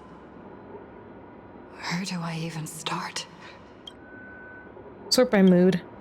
You're too slow. Keep going like this, and you'll still be here when the Amber Lord makes our next hammer swing. I see you're racing for a fight. You're on the verge of shouting, but just then a silver gel keeps inside of you. Is this really what you want? Take a breath. Don't lash out. Focus on what you truly need to do. Lit. Ugh. What are you standing around for? You think space bionic snail?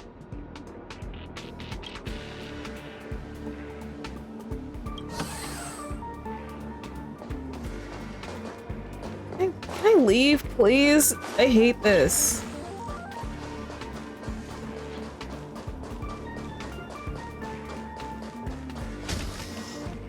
Let me out! I'm like hoping like this is like one of those weird things where you like stop doing what they tell you and go somewhere else, and like that's the key, but when will this end?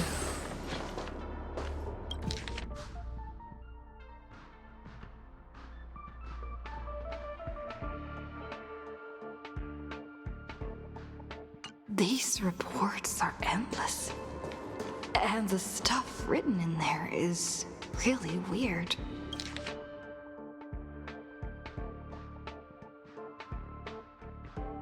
Hold on. I think I've seen that. Oh, Archer! If you're gonna ask me, have we met before? My answer's gonna be no. See, you definitely know me. That says work tag. Or on it just a single letter A. Wait, since when does the space station have a domestic services department? Come on, Uncle A. Don't you ever feel like you don't belong here?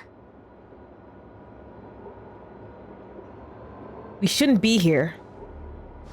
I get it, I really do. Doesn't... I think they should be somewhere else because life isn't get their way. It's just another dressed up excuse to escape reality. As long as your instinct is just to back down and run, you'll run out of places to go, even if you manage to get out of this place. Personally, I think this place isn't so bad. No world-threatening crises, no freaks trying to end humanity. The kitchen's convenient too, though the ingredients are a bit odd. I still got a little girl who throws around gemstones like dirt, but it's still pretty much a utopia for most people. There's no turning back once you leave your ordinary life behind. I glanced at him, wanting to say something, but decided not to. Changed your mind, huh? I knew it. You really want to leave. You don't really want to leave, do you? Days pass. But what? I'm exhausted. I feel like I can't even think anymore. But deep down, I still feel like I don't belong here.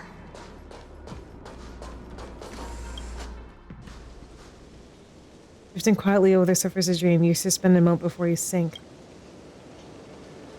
Let me tell you a story about a king named Uther. He ruled the people of Britain before I showed up, and after my appearance, he launched an attack against the White Dragon to protect his people, a battle that ended in defeat. Even so, people still call him the greatest king. What do you think made him a hero? The courage he exhibited as a human. He raised his sword to challenge the dragon he knew he could never defeat. The sword shattered, the bow snapped, and he was beheaded. As a human, everything about him was destined to fail.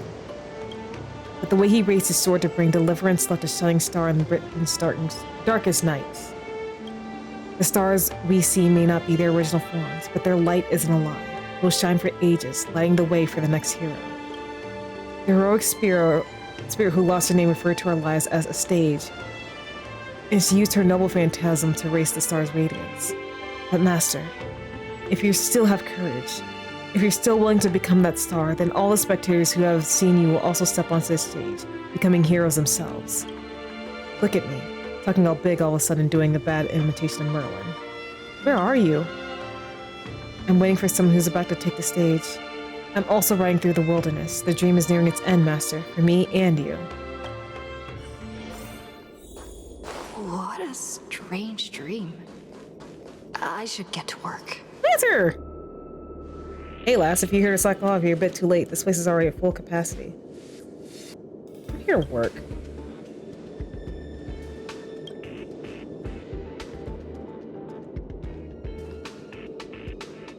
For now, you ignore the secret and lower your head to assume your task. You got this. You're not losing some grown-ups who's slacking out all day.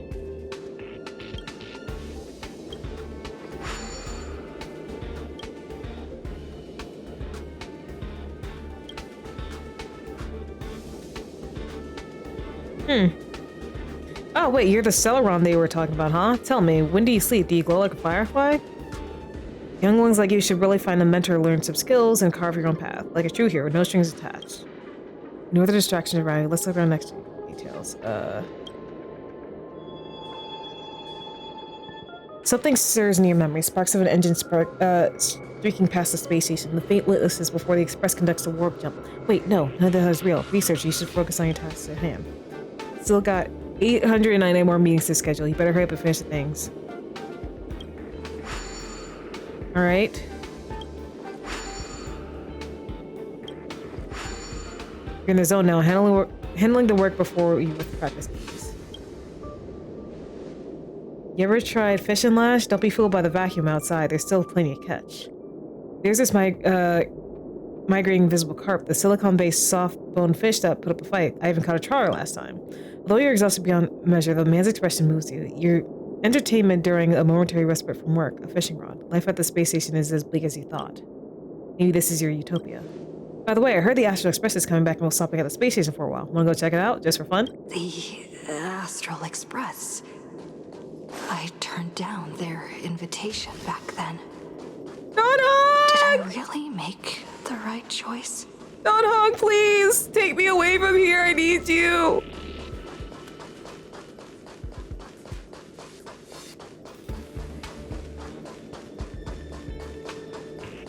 Himiko! Long time I see you. How's life's been on the space station? It's been really bad. I see things stuck. You always talk to Asa. She's sure to help you out.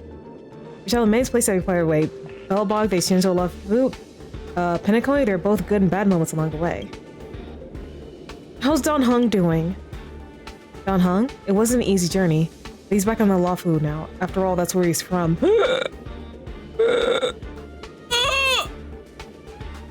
So what you're saying is, he loves me so much, if I had stayed, he stays with the Astral Express. Okay, got it. How's Mr. Yang? Have you ever heard of the planet called Earth? Soon after Don Hung left us, Walt found a way back home just as he'd hoped.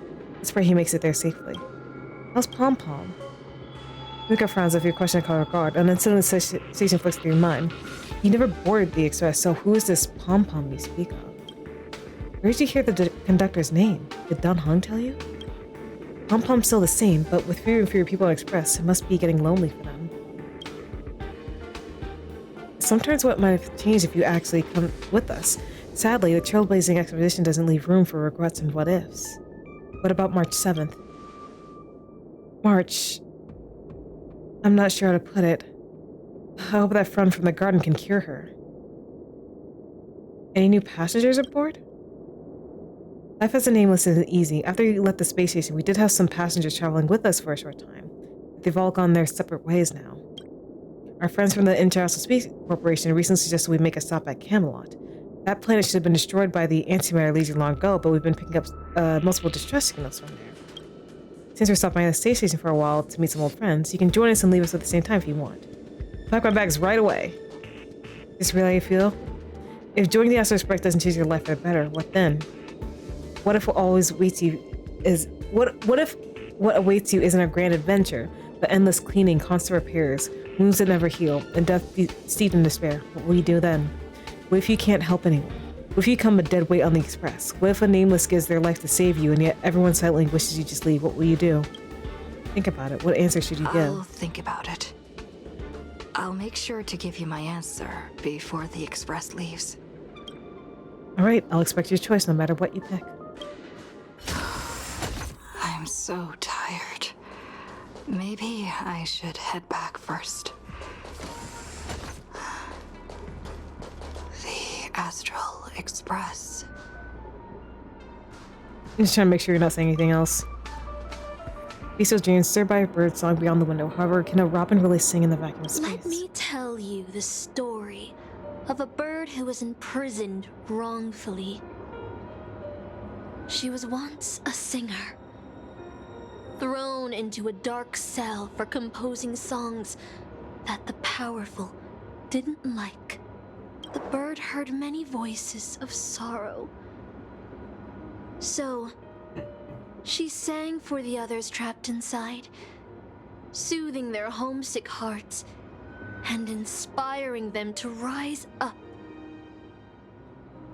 In the end, the bird believed that she would begin a new life after gaining freedom.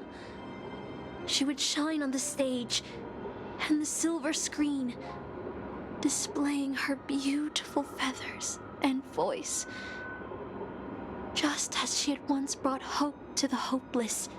But she was wrong. Penacony soon became unrecognizable. Oh, I love that they're playing the instrumental of Hey, Not Seen the Sun. Oh.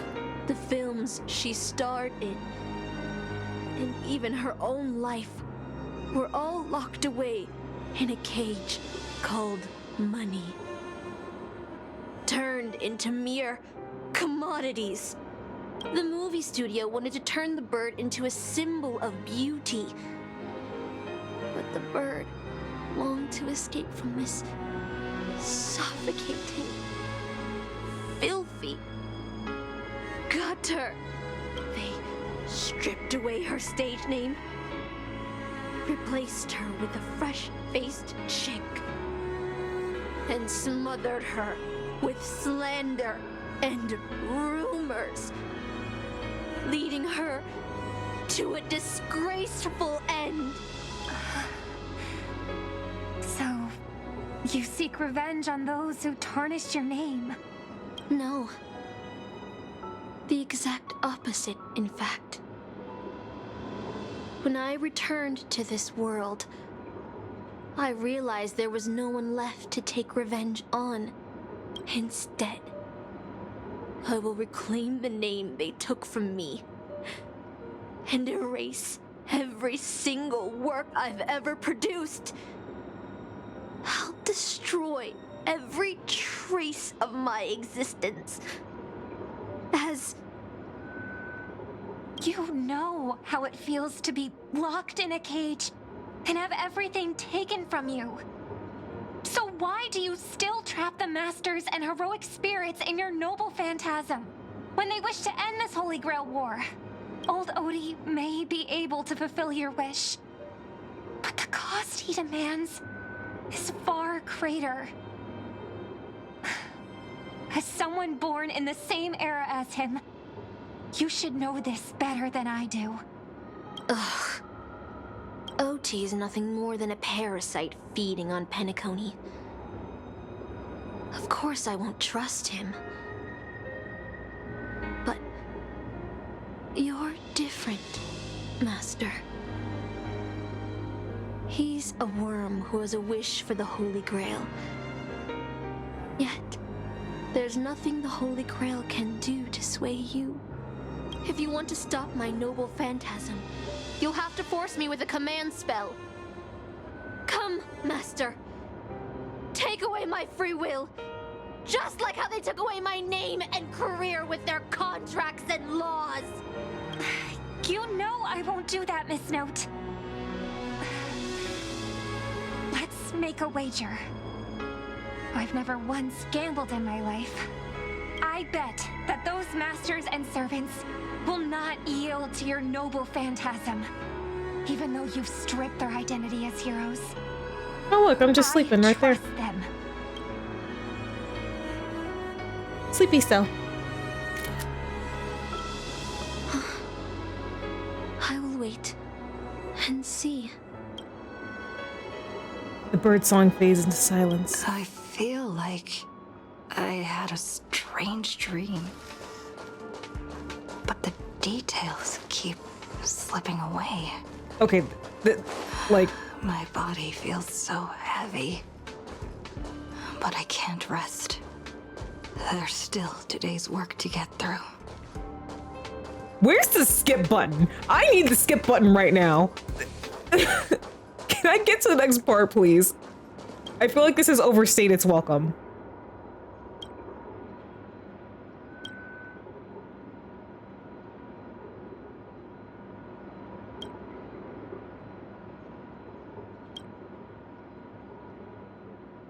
Come on, give me red text. Still thinking about the Astral Express? You've been wrestling with that choice for ages and you still haven't made up your mind. They'll be departing soon. You wish them a journey full of wondrous encounters. I want to leave. I don't know where to go. Let me board Express. Let me go!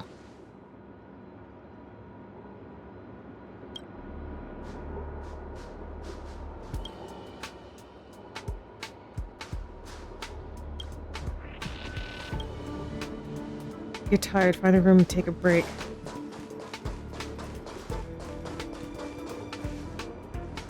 Isn't that our salon girl? I was about to mix you a drink, but since you're underage, I'll hold off for now. Underage, bitch!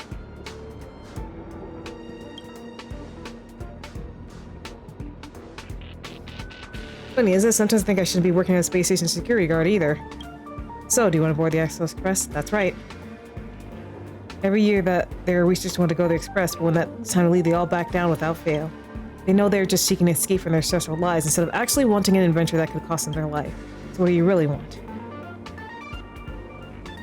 I want to go on an adventure into the unknown. Staying where I am is fine. Someone better will come along. I'm just an ordinary person. Why speak of regrets when everyone who has ever lived has regretted something? Yet, had everyone turned back because of their fear of regrets, humanity would have never produced any heroes. Even if the road ahead is unclear, some still set off, driven by the desire to chase a wish. It may seem foolish, but that's what gave birth to the Nameless, to trailblazers, and to humanity's heroes. The doll you carry is proof of a certain hero's existence. You know what it is? I have a little trinket that left a trace in history because of one person's silly wish. The Express may have already left, or may not have, but if you truly want to walk this path, what does it matter if there's no Express? If you truly believe you are nameless, then there is only one thing left for you to do. I must set off. Come with me. Take the journey. I need to set off. Alright, let's go. Let's frickin' go. The Express has already left. Going there will be... Let's go to the lab. Hit the cafeteria. Let's go fishing. Isn't life on the space station wonderful? People would kill just to live the life you have here. There's no antimatter legion. No abominations of abundance. This place is the most peaceful paradise in the universe. Something's stopping me from leaving this place. I need to avoid them. We're not holding you back. Let's have lunch together. This one? Stop. The future. Do you think you're special? So you finally admit that I'm a nameless. So you'll finally admit that I'm a nameless? The voices that once spoke to you fell silent in an instant. They never spoke again.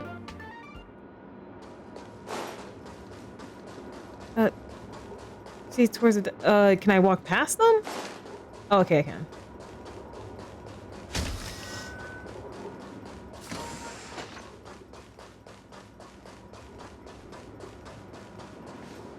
My baseball bat!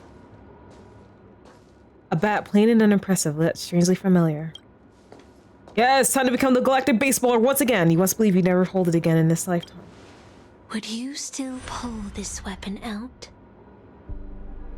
Even if it'll bring about a tragic end? That's what Merlin told me too. Which is why I've crafted such gentle dreams for you all. Isn't that what you've been looking for all this time?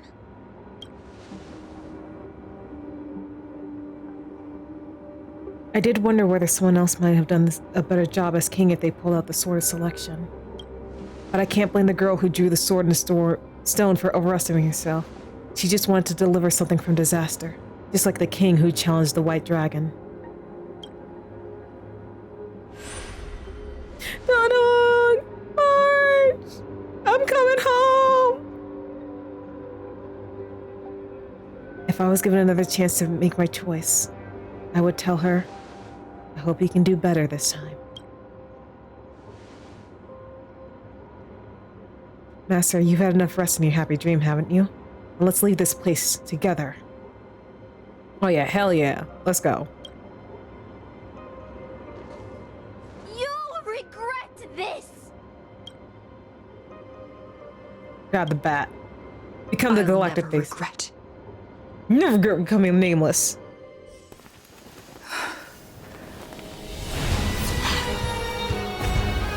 Oh yeah, baby, let's go.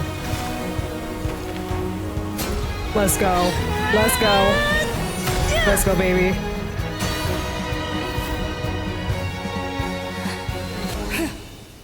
Yes! Why do you have such fury? Ever feel regret? Everyone feels regret. If you, like, let yourself wallow in it all the time, you're never gonna live.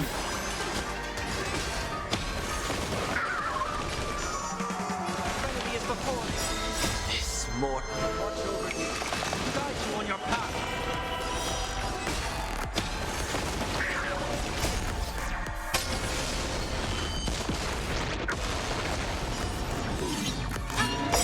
I can't become a fool like you. And I won't agree with your choices.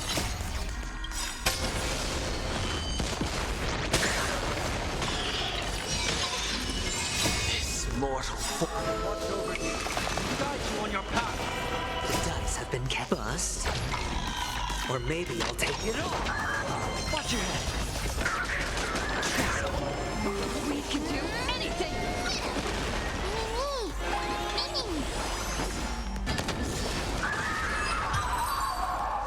All right, let's go, King. I failed. Just like how I failed in life. This is a fitting end for a traitor. You damn right it is. The performing arts had given you so much pain, Miss Note. Why did you choose to remain on Penacony's stage after leaving your prison? Because I still remember how the rough prisoners fell silent and the crying children smiled whenever I started to sing. I feel no sympathy for you. Those small moments made me feel free, even in that iron cage. But Penacony has changed. After so many Amber eras, it's become almost unrecognizable.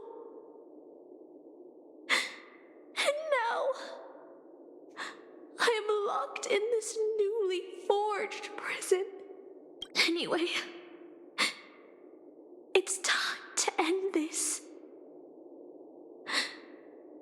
A servant who betrayed their master has no right to exist. Then, as you wish. With the first command spell, I return your name to you. On behalf of Penacony, Asna. Even if they have trademarked your name and stripped you of everything, that does not make you an unknown failure.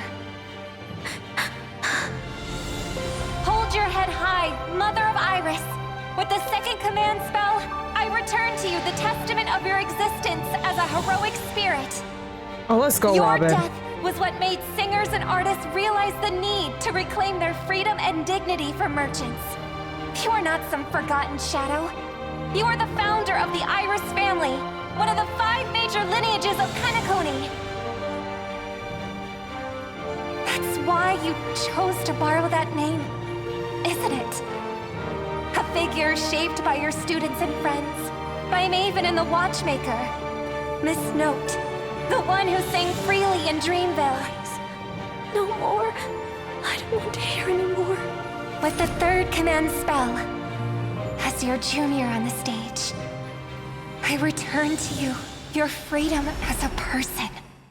Oh, Robin's a Mother queen. of Iris, you will no longer be controlled by anyone from this moment on. You will now only dance for yourself.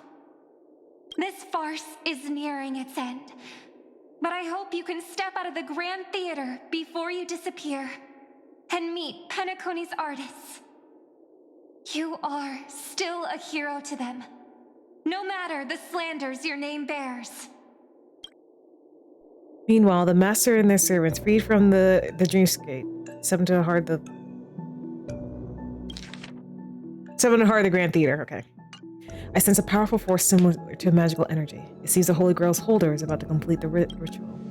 The last 2 servants left are Rider and Berserker. Which one will face us? Or will it be both? With the enemy already in possession of the Holy Grail, looks like we're in for a brutal fight. I'll lead the charge. Master, I swear on this sword that I will protect you, no matter the cost. Boothill and the others got out too. Should I go check on them? Yes. A different life? Penacony's dream bubbles are pure cancer. The Charmony Festival nearly killed me. And that servant's fantasy almost finished the job. So, where did she put you? I had a dream where I could never win. I got to live as an obedient serf and gave up on even the thought of gambling. Darn right. Quit gambling. That's quite the educational dream you had there. And you? Where'd she send you? Me?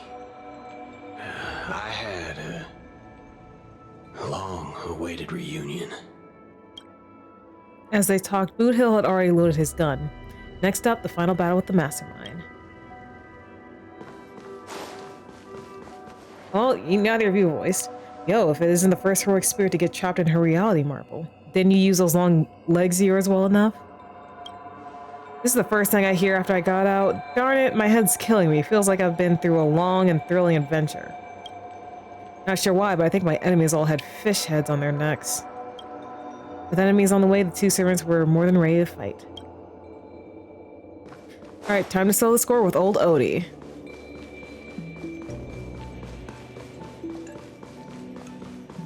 Oh, actually.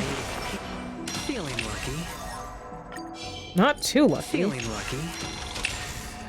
Oh my gosh, Aventurine, please. Feeling lucky. The full 5 again!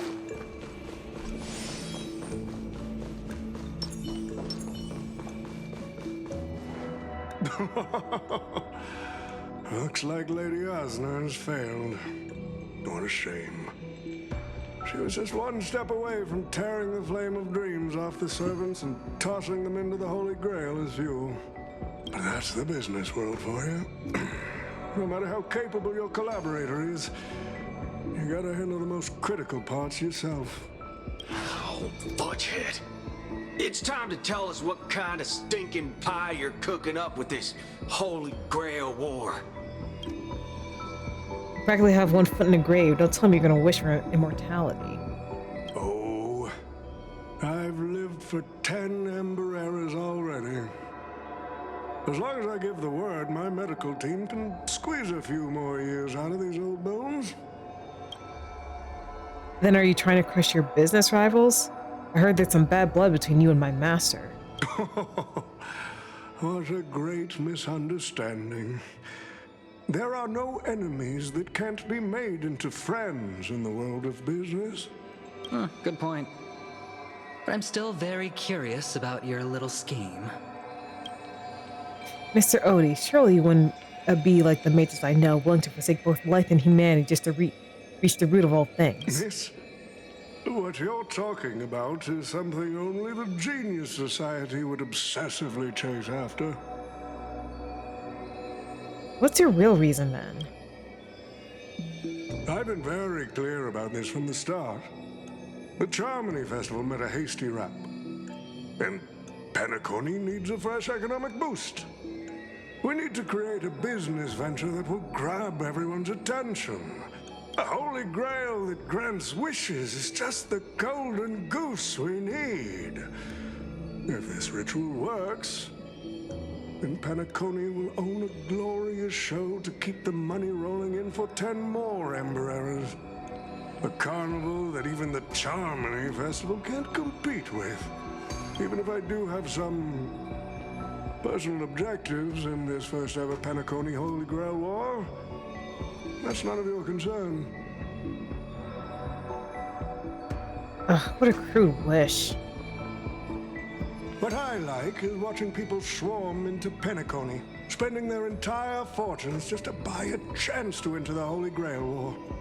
I like having alfalfa credits pour out of the Gilded Hour, entering the Cosmic Exchange. I like seeing my business rivals being crushed and manipulated, and then lose everything in the end.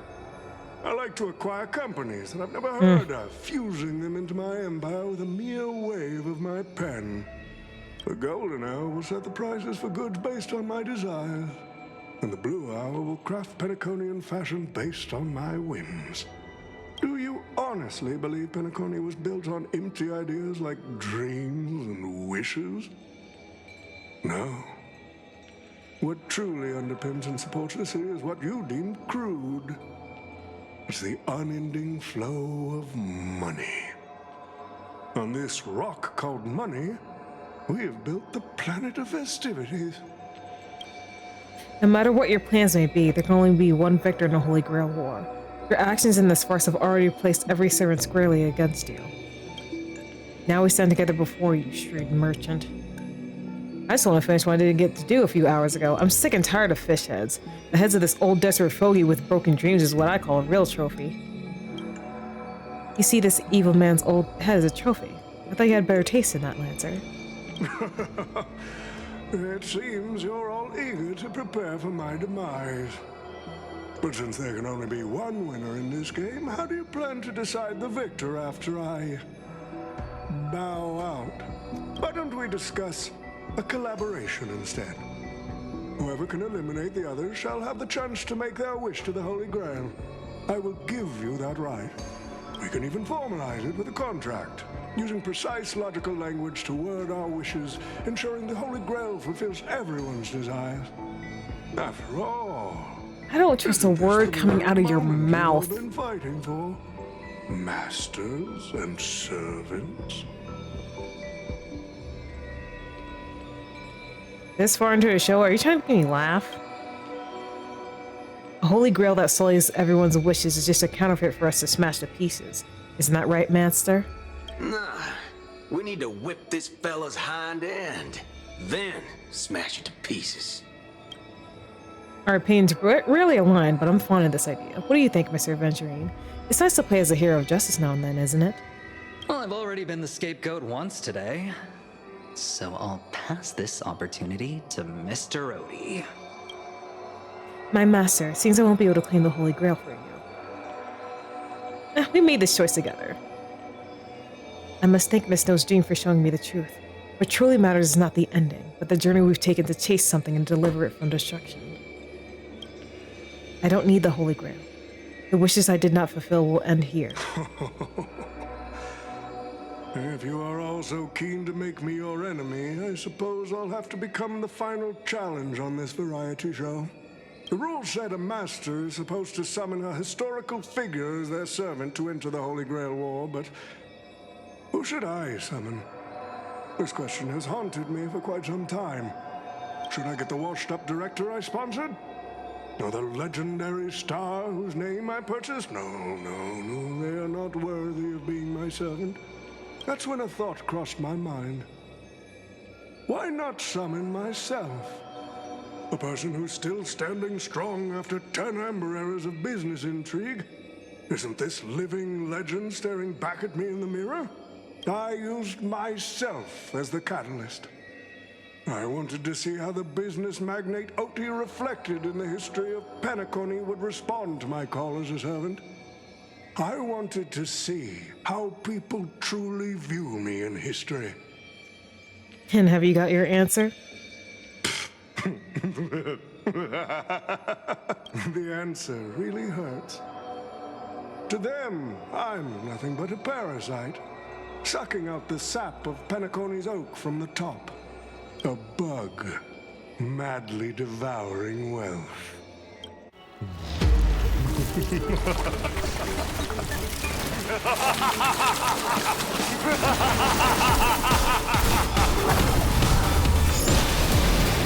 Well,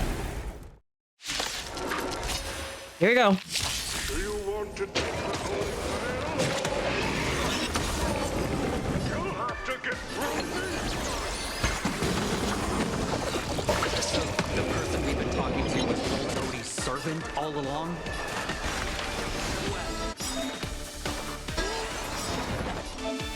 Okay.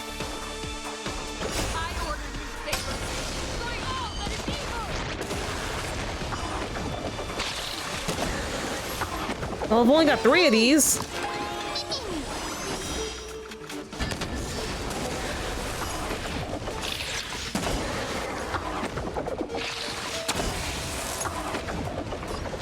Spend freely. This is being in sync.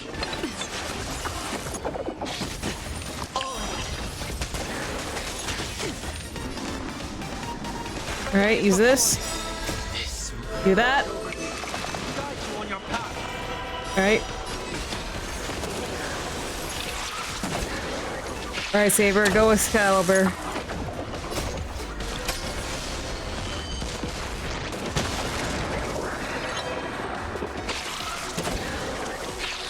Playing this to meet us while he stays safely behind the scenes. What a calculating strategy. We must break this Holy Grail, or we'll lose this war of attrition against these pests. I'll leave the bug simulation to you, then. Kings are good at facing down entire armies on their own, right? It's on me. I heard the call. Down, farewell. Crush it, Saber!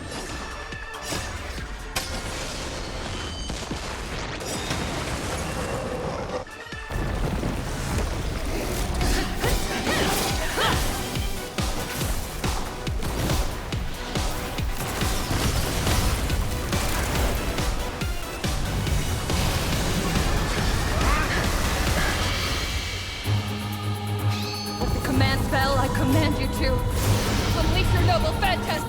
Shatter the Holy Grail!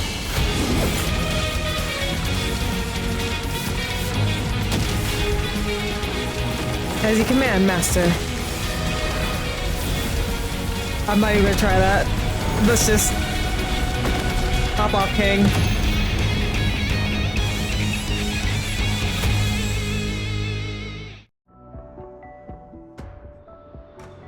It's finally over. Is this grand theater ever gonna see a day of peace? I'm starting to feel bad for the Bloodhounds and the Dreamweavers. No need to feel bad for a heritage building insured with hundreds of different policies. Old Odie would never allow himself to lose a single coin over that. So he dragged everyone else into this holy war while hiding in the shadows. And none of you are gonna make him pay for it. Make him pay for emotional damage.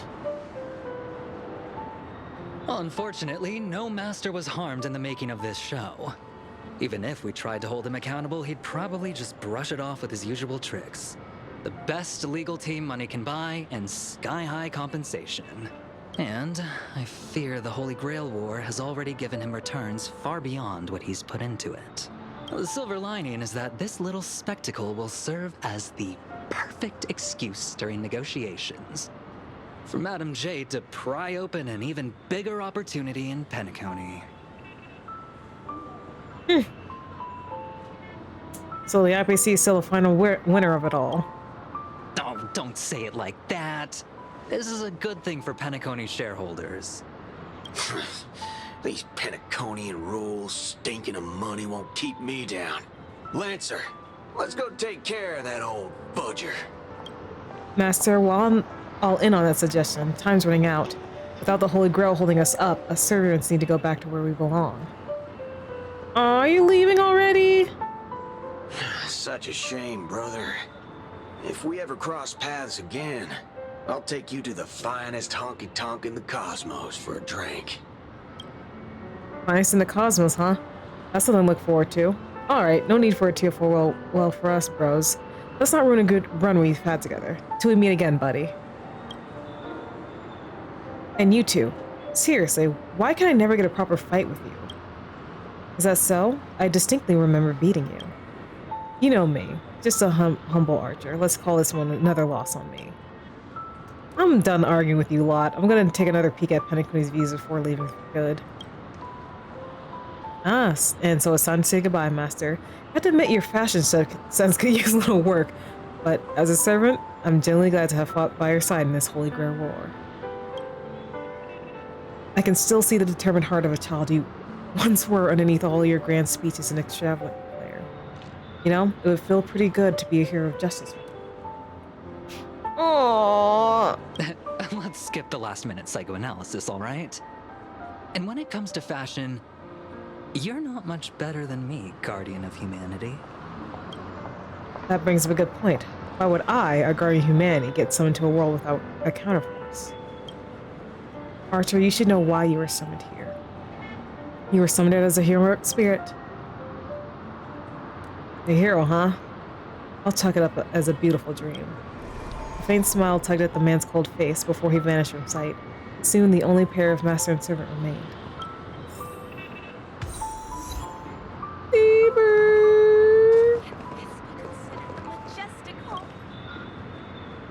I'm glad I was summoned to this strange world and got to experience it with you.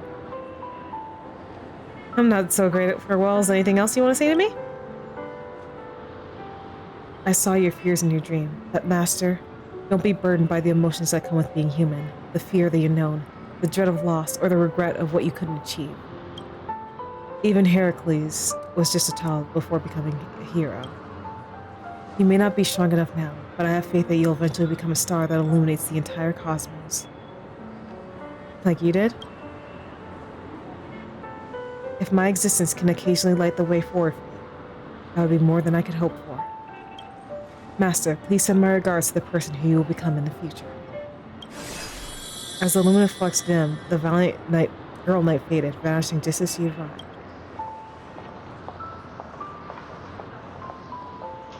At the same time, in the Dreamflux Reef, the host of the Holy Grail War is sitting elsewhere watching the scenery with interest. The Holy Grail broke. What a shame. People have pursued it, fought for it, made sacrifices for it, and died for it. Much like they did for our own Penacony. They poured their dreams into Penacony to shape the planet into what it is today. But the question is, has Penacony ever answered their dreams? Look at this Memoria singularity. 10 amber eras have passed. And out of those who once came here to build Penacony from the ground up, only one despicable old man is left. His friends, his enemies, they're all gone. I must confess to both of you, my wish has been granted. No matter how you see me, no matter how deeply we hated each other in the past, the Holy Grail has recognized your achievements and brought you forth as heroic spirits. Don't you think this is a rather unique reunion of old friends? It's unfortunate that Mikhail, that old rascal, couldn't be here to join us. Mr. Odie, your wish truly moves me. If I didn't know you better, I'd almost be swayed by your sweet words. A reunion of old friends. No, it's just another part of your business deal. Greedy? Or perhaps I should now address you as Mr. Rekka. Is the editing of the footage complete? That is such an important task, after all. I've cut out everything related to the participants' privacy and kept only the most thrilling parts of the Holy Grail War. It may not be an artistic masterpiece, but it should meet your commercial expectations. That'd be enough for me. You artists always aim to carve your names into art's annals no matter the cost. Too bad those who actually succeed are as rare as the winners of the Holy Grail War. I'm not like that. What else can truly measure the effort you've put in apart from cold, hard cash? The memories of former heroic spirits are also worthy compensation. Memories of a flop director like Greedy? Do enlighten me. What worth do those hold? His memories are indeed positively worthless as a filmmaker, but when it comes to him as a person, those memories are treasures beyond compare. Yeah, like, because Mr. Rekka's an honor keeper. He has had his struggles, disappointments, and defiance, only to be reduced to another nameless nobody. That man is a symbol of the Penacony of his times, a most ridiculous clown and a most genuine hero. How could I ever miss out on a memory with as many facets as a veritable diamond? But now, I'm more curious about you, sir. You've spent so much money, only to create such an unsightly mess. Aren't you worried you'll end up in disgrace like Greedy? A merchant at my age who still cares about dignity would be an absolute failure. Oh, in that case, my business here is settled. I'll take my leave. All right. It's your turn, Miss Osner. I'll sign the declaration to renounce the trademark on your name and all rights to your creative works. Are you happy with that? Happy? Never. But if you don't carry it through, I'll squeeze your puny neck with every ounce of my strength until I disappear! I'll watch you take your last breath, even if I know it won't actually kill you. Goodbye, Penacony's most successful merchant. There's something I've always wanted to say to you. I wish you were already dead.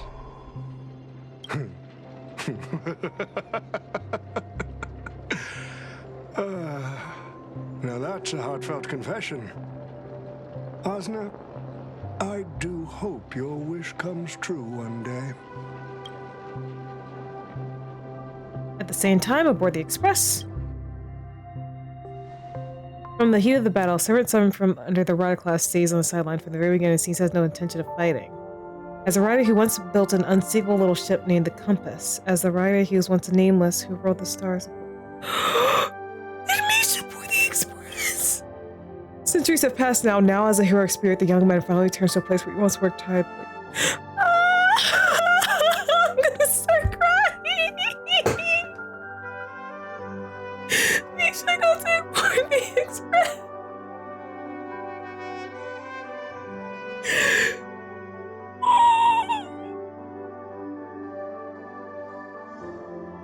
Oh my god. Centuries have passed. Now as a heroic spirit, the young man finally returns to the place where he once worked tirelessly. An old friend awaits him here. March 7th is always bringing back bizarre and curious things.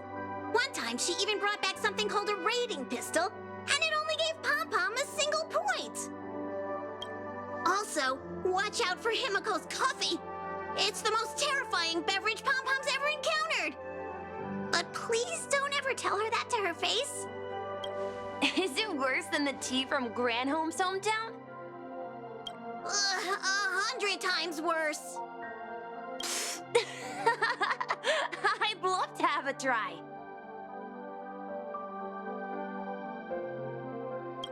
And that person is always dragging March 7th into trouble. Pom-Pom had such high hopes for Dan Heng, but even he started to follow along now. What? He's my man. Of course he's gonna follow me. You passengers are all the same. Mikhail, you're spacing out again. What's going through that head of yours?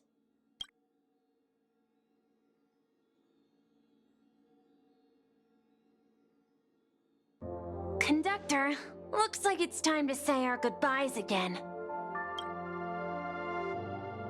Will you be returning to the Express? Maybe. I'm just happy to hear that so many people like me have boarded the Express over the years. The nameless come and go. Some find a place they want to stay, while others keep moving forward. Just like the silver rails that never stop. That's the Astral Express. I'm sure the conductor's future will never be lonely.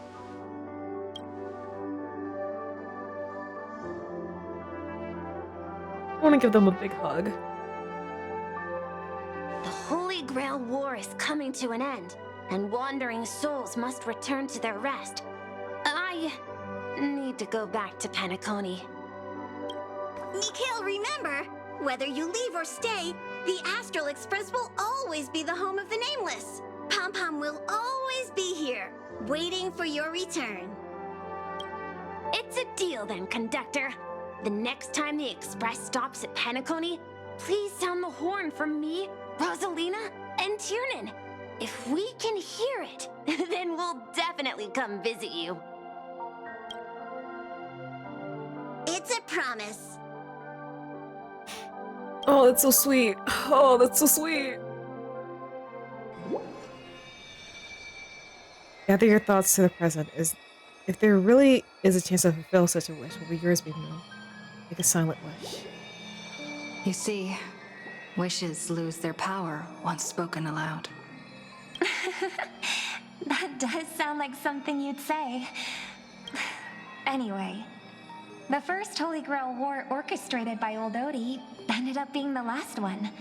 But the Dream Bubble movie, co-produced by Mr. Rekka and Dr. Edward, became a huge hit.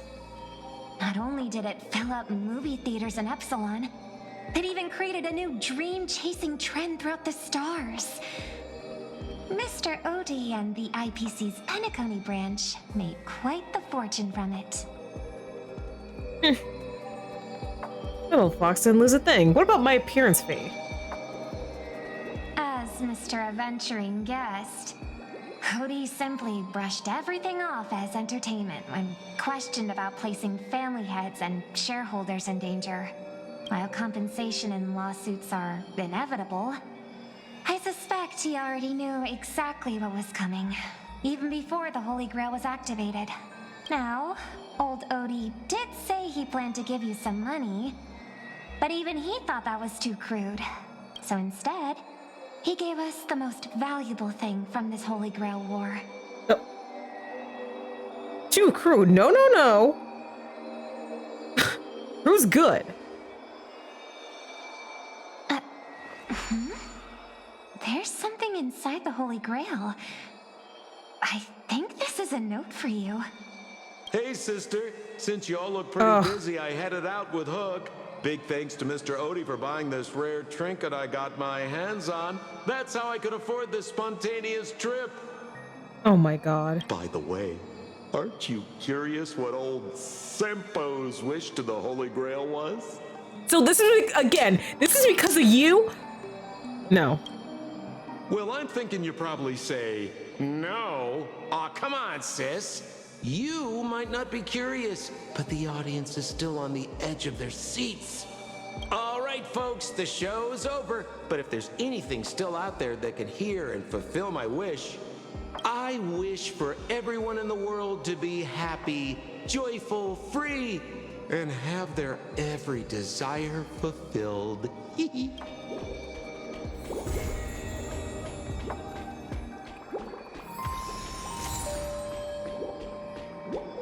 All right.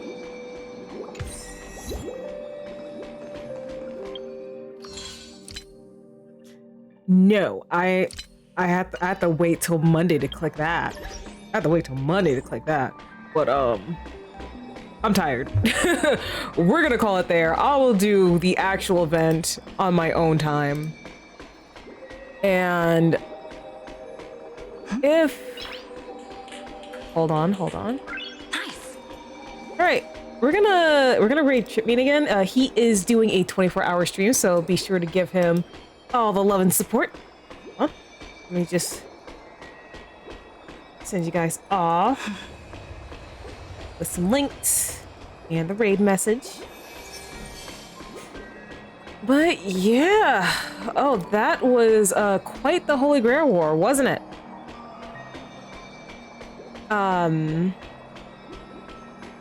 Like, it was good. I feel like there were some points that was just dragged on a little bit, but it is what it is. It is what it is. It was still pretty fun. Hopefully I can get my hands on Saber's Lycone as well. I want to at least get both of them with their Lycones, because there's no telling. Well, I mean, I would expect them to never get a rerun ever again after this collaboration is over. But yeah, before we go, oh yeah, I'm running out of time. Left you guys off with social, so you can check me out at the other places on the internet. Discord, so you can chat with the community offline. VODs, see any changes you have missed, and a raid message. If you got that email, to be sure to use it so we can send Chipmeat all of our starry love. Without further ado, I'd like to thank everyone for joining me on this waiting night. Until I rise again, I will see you guys next time. Bye.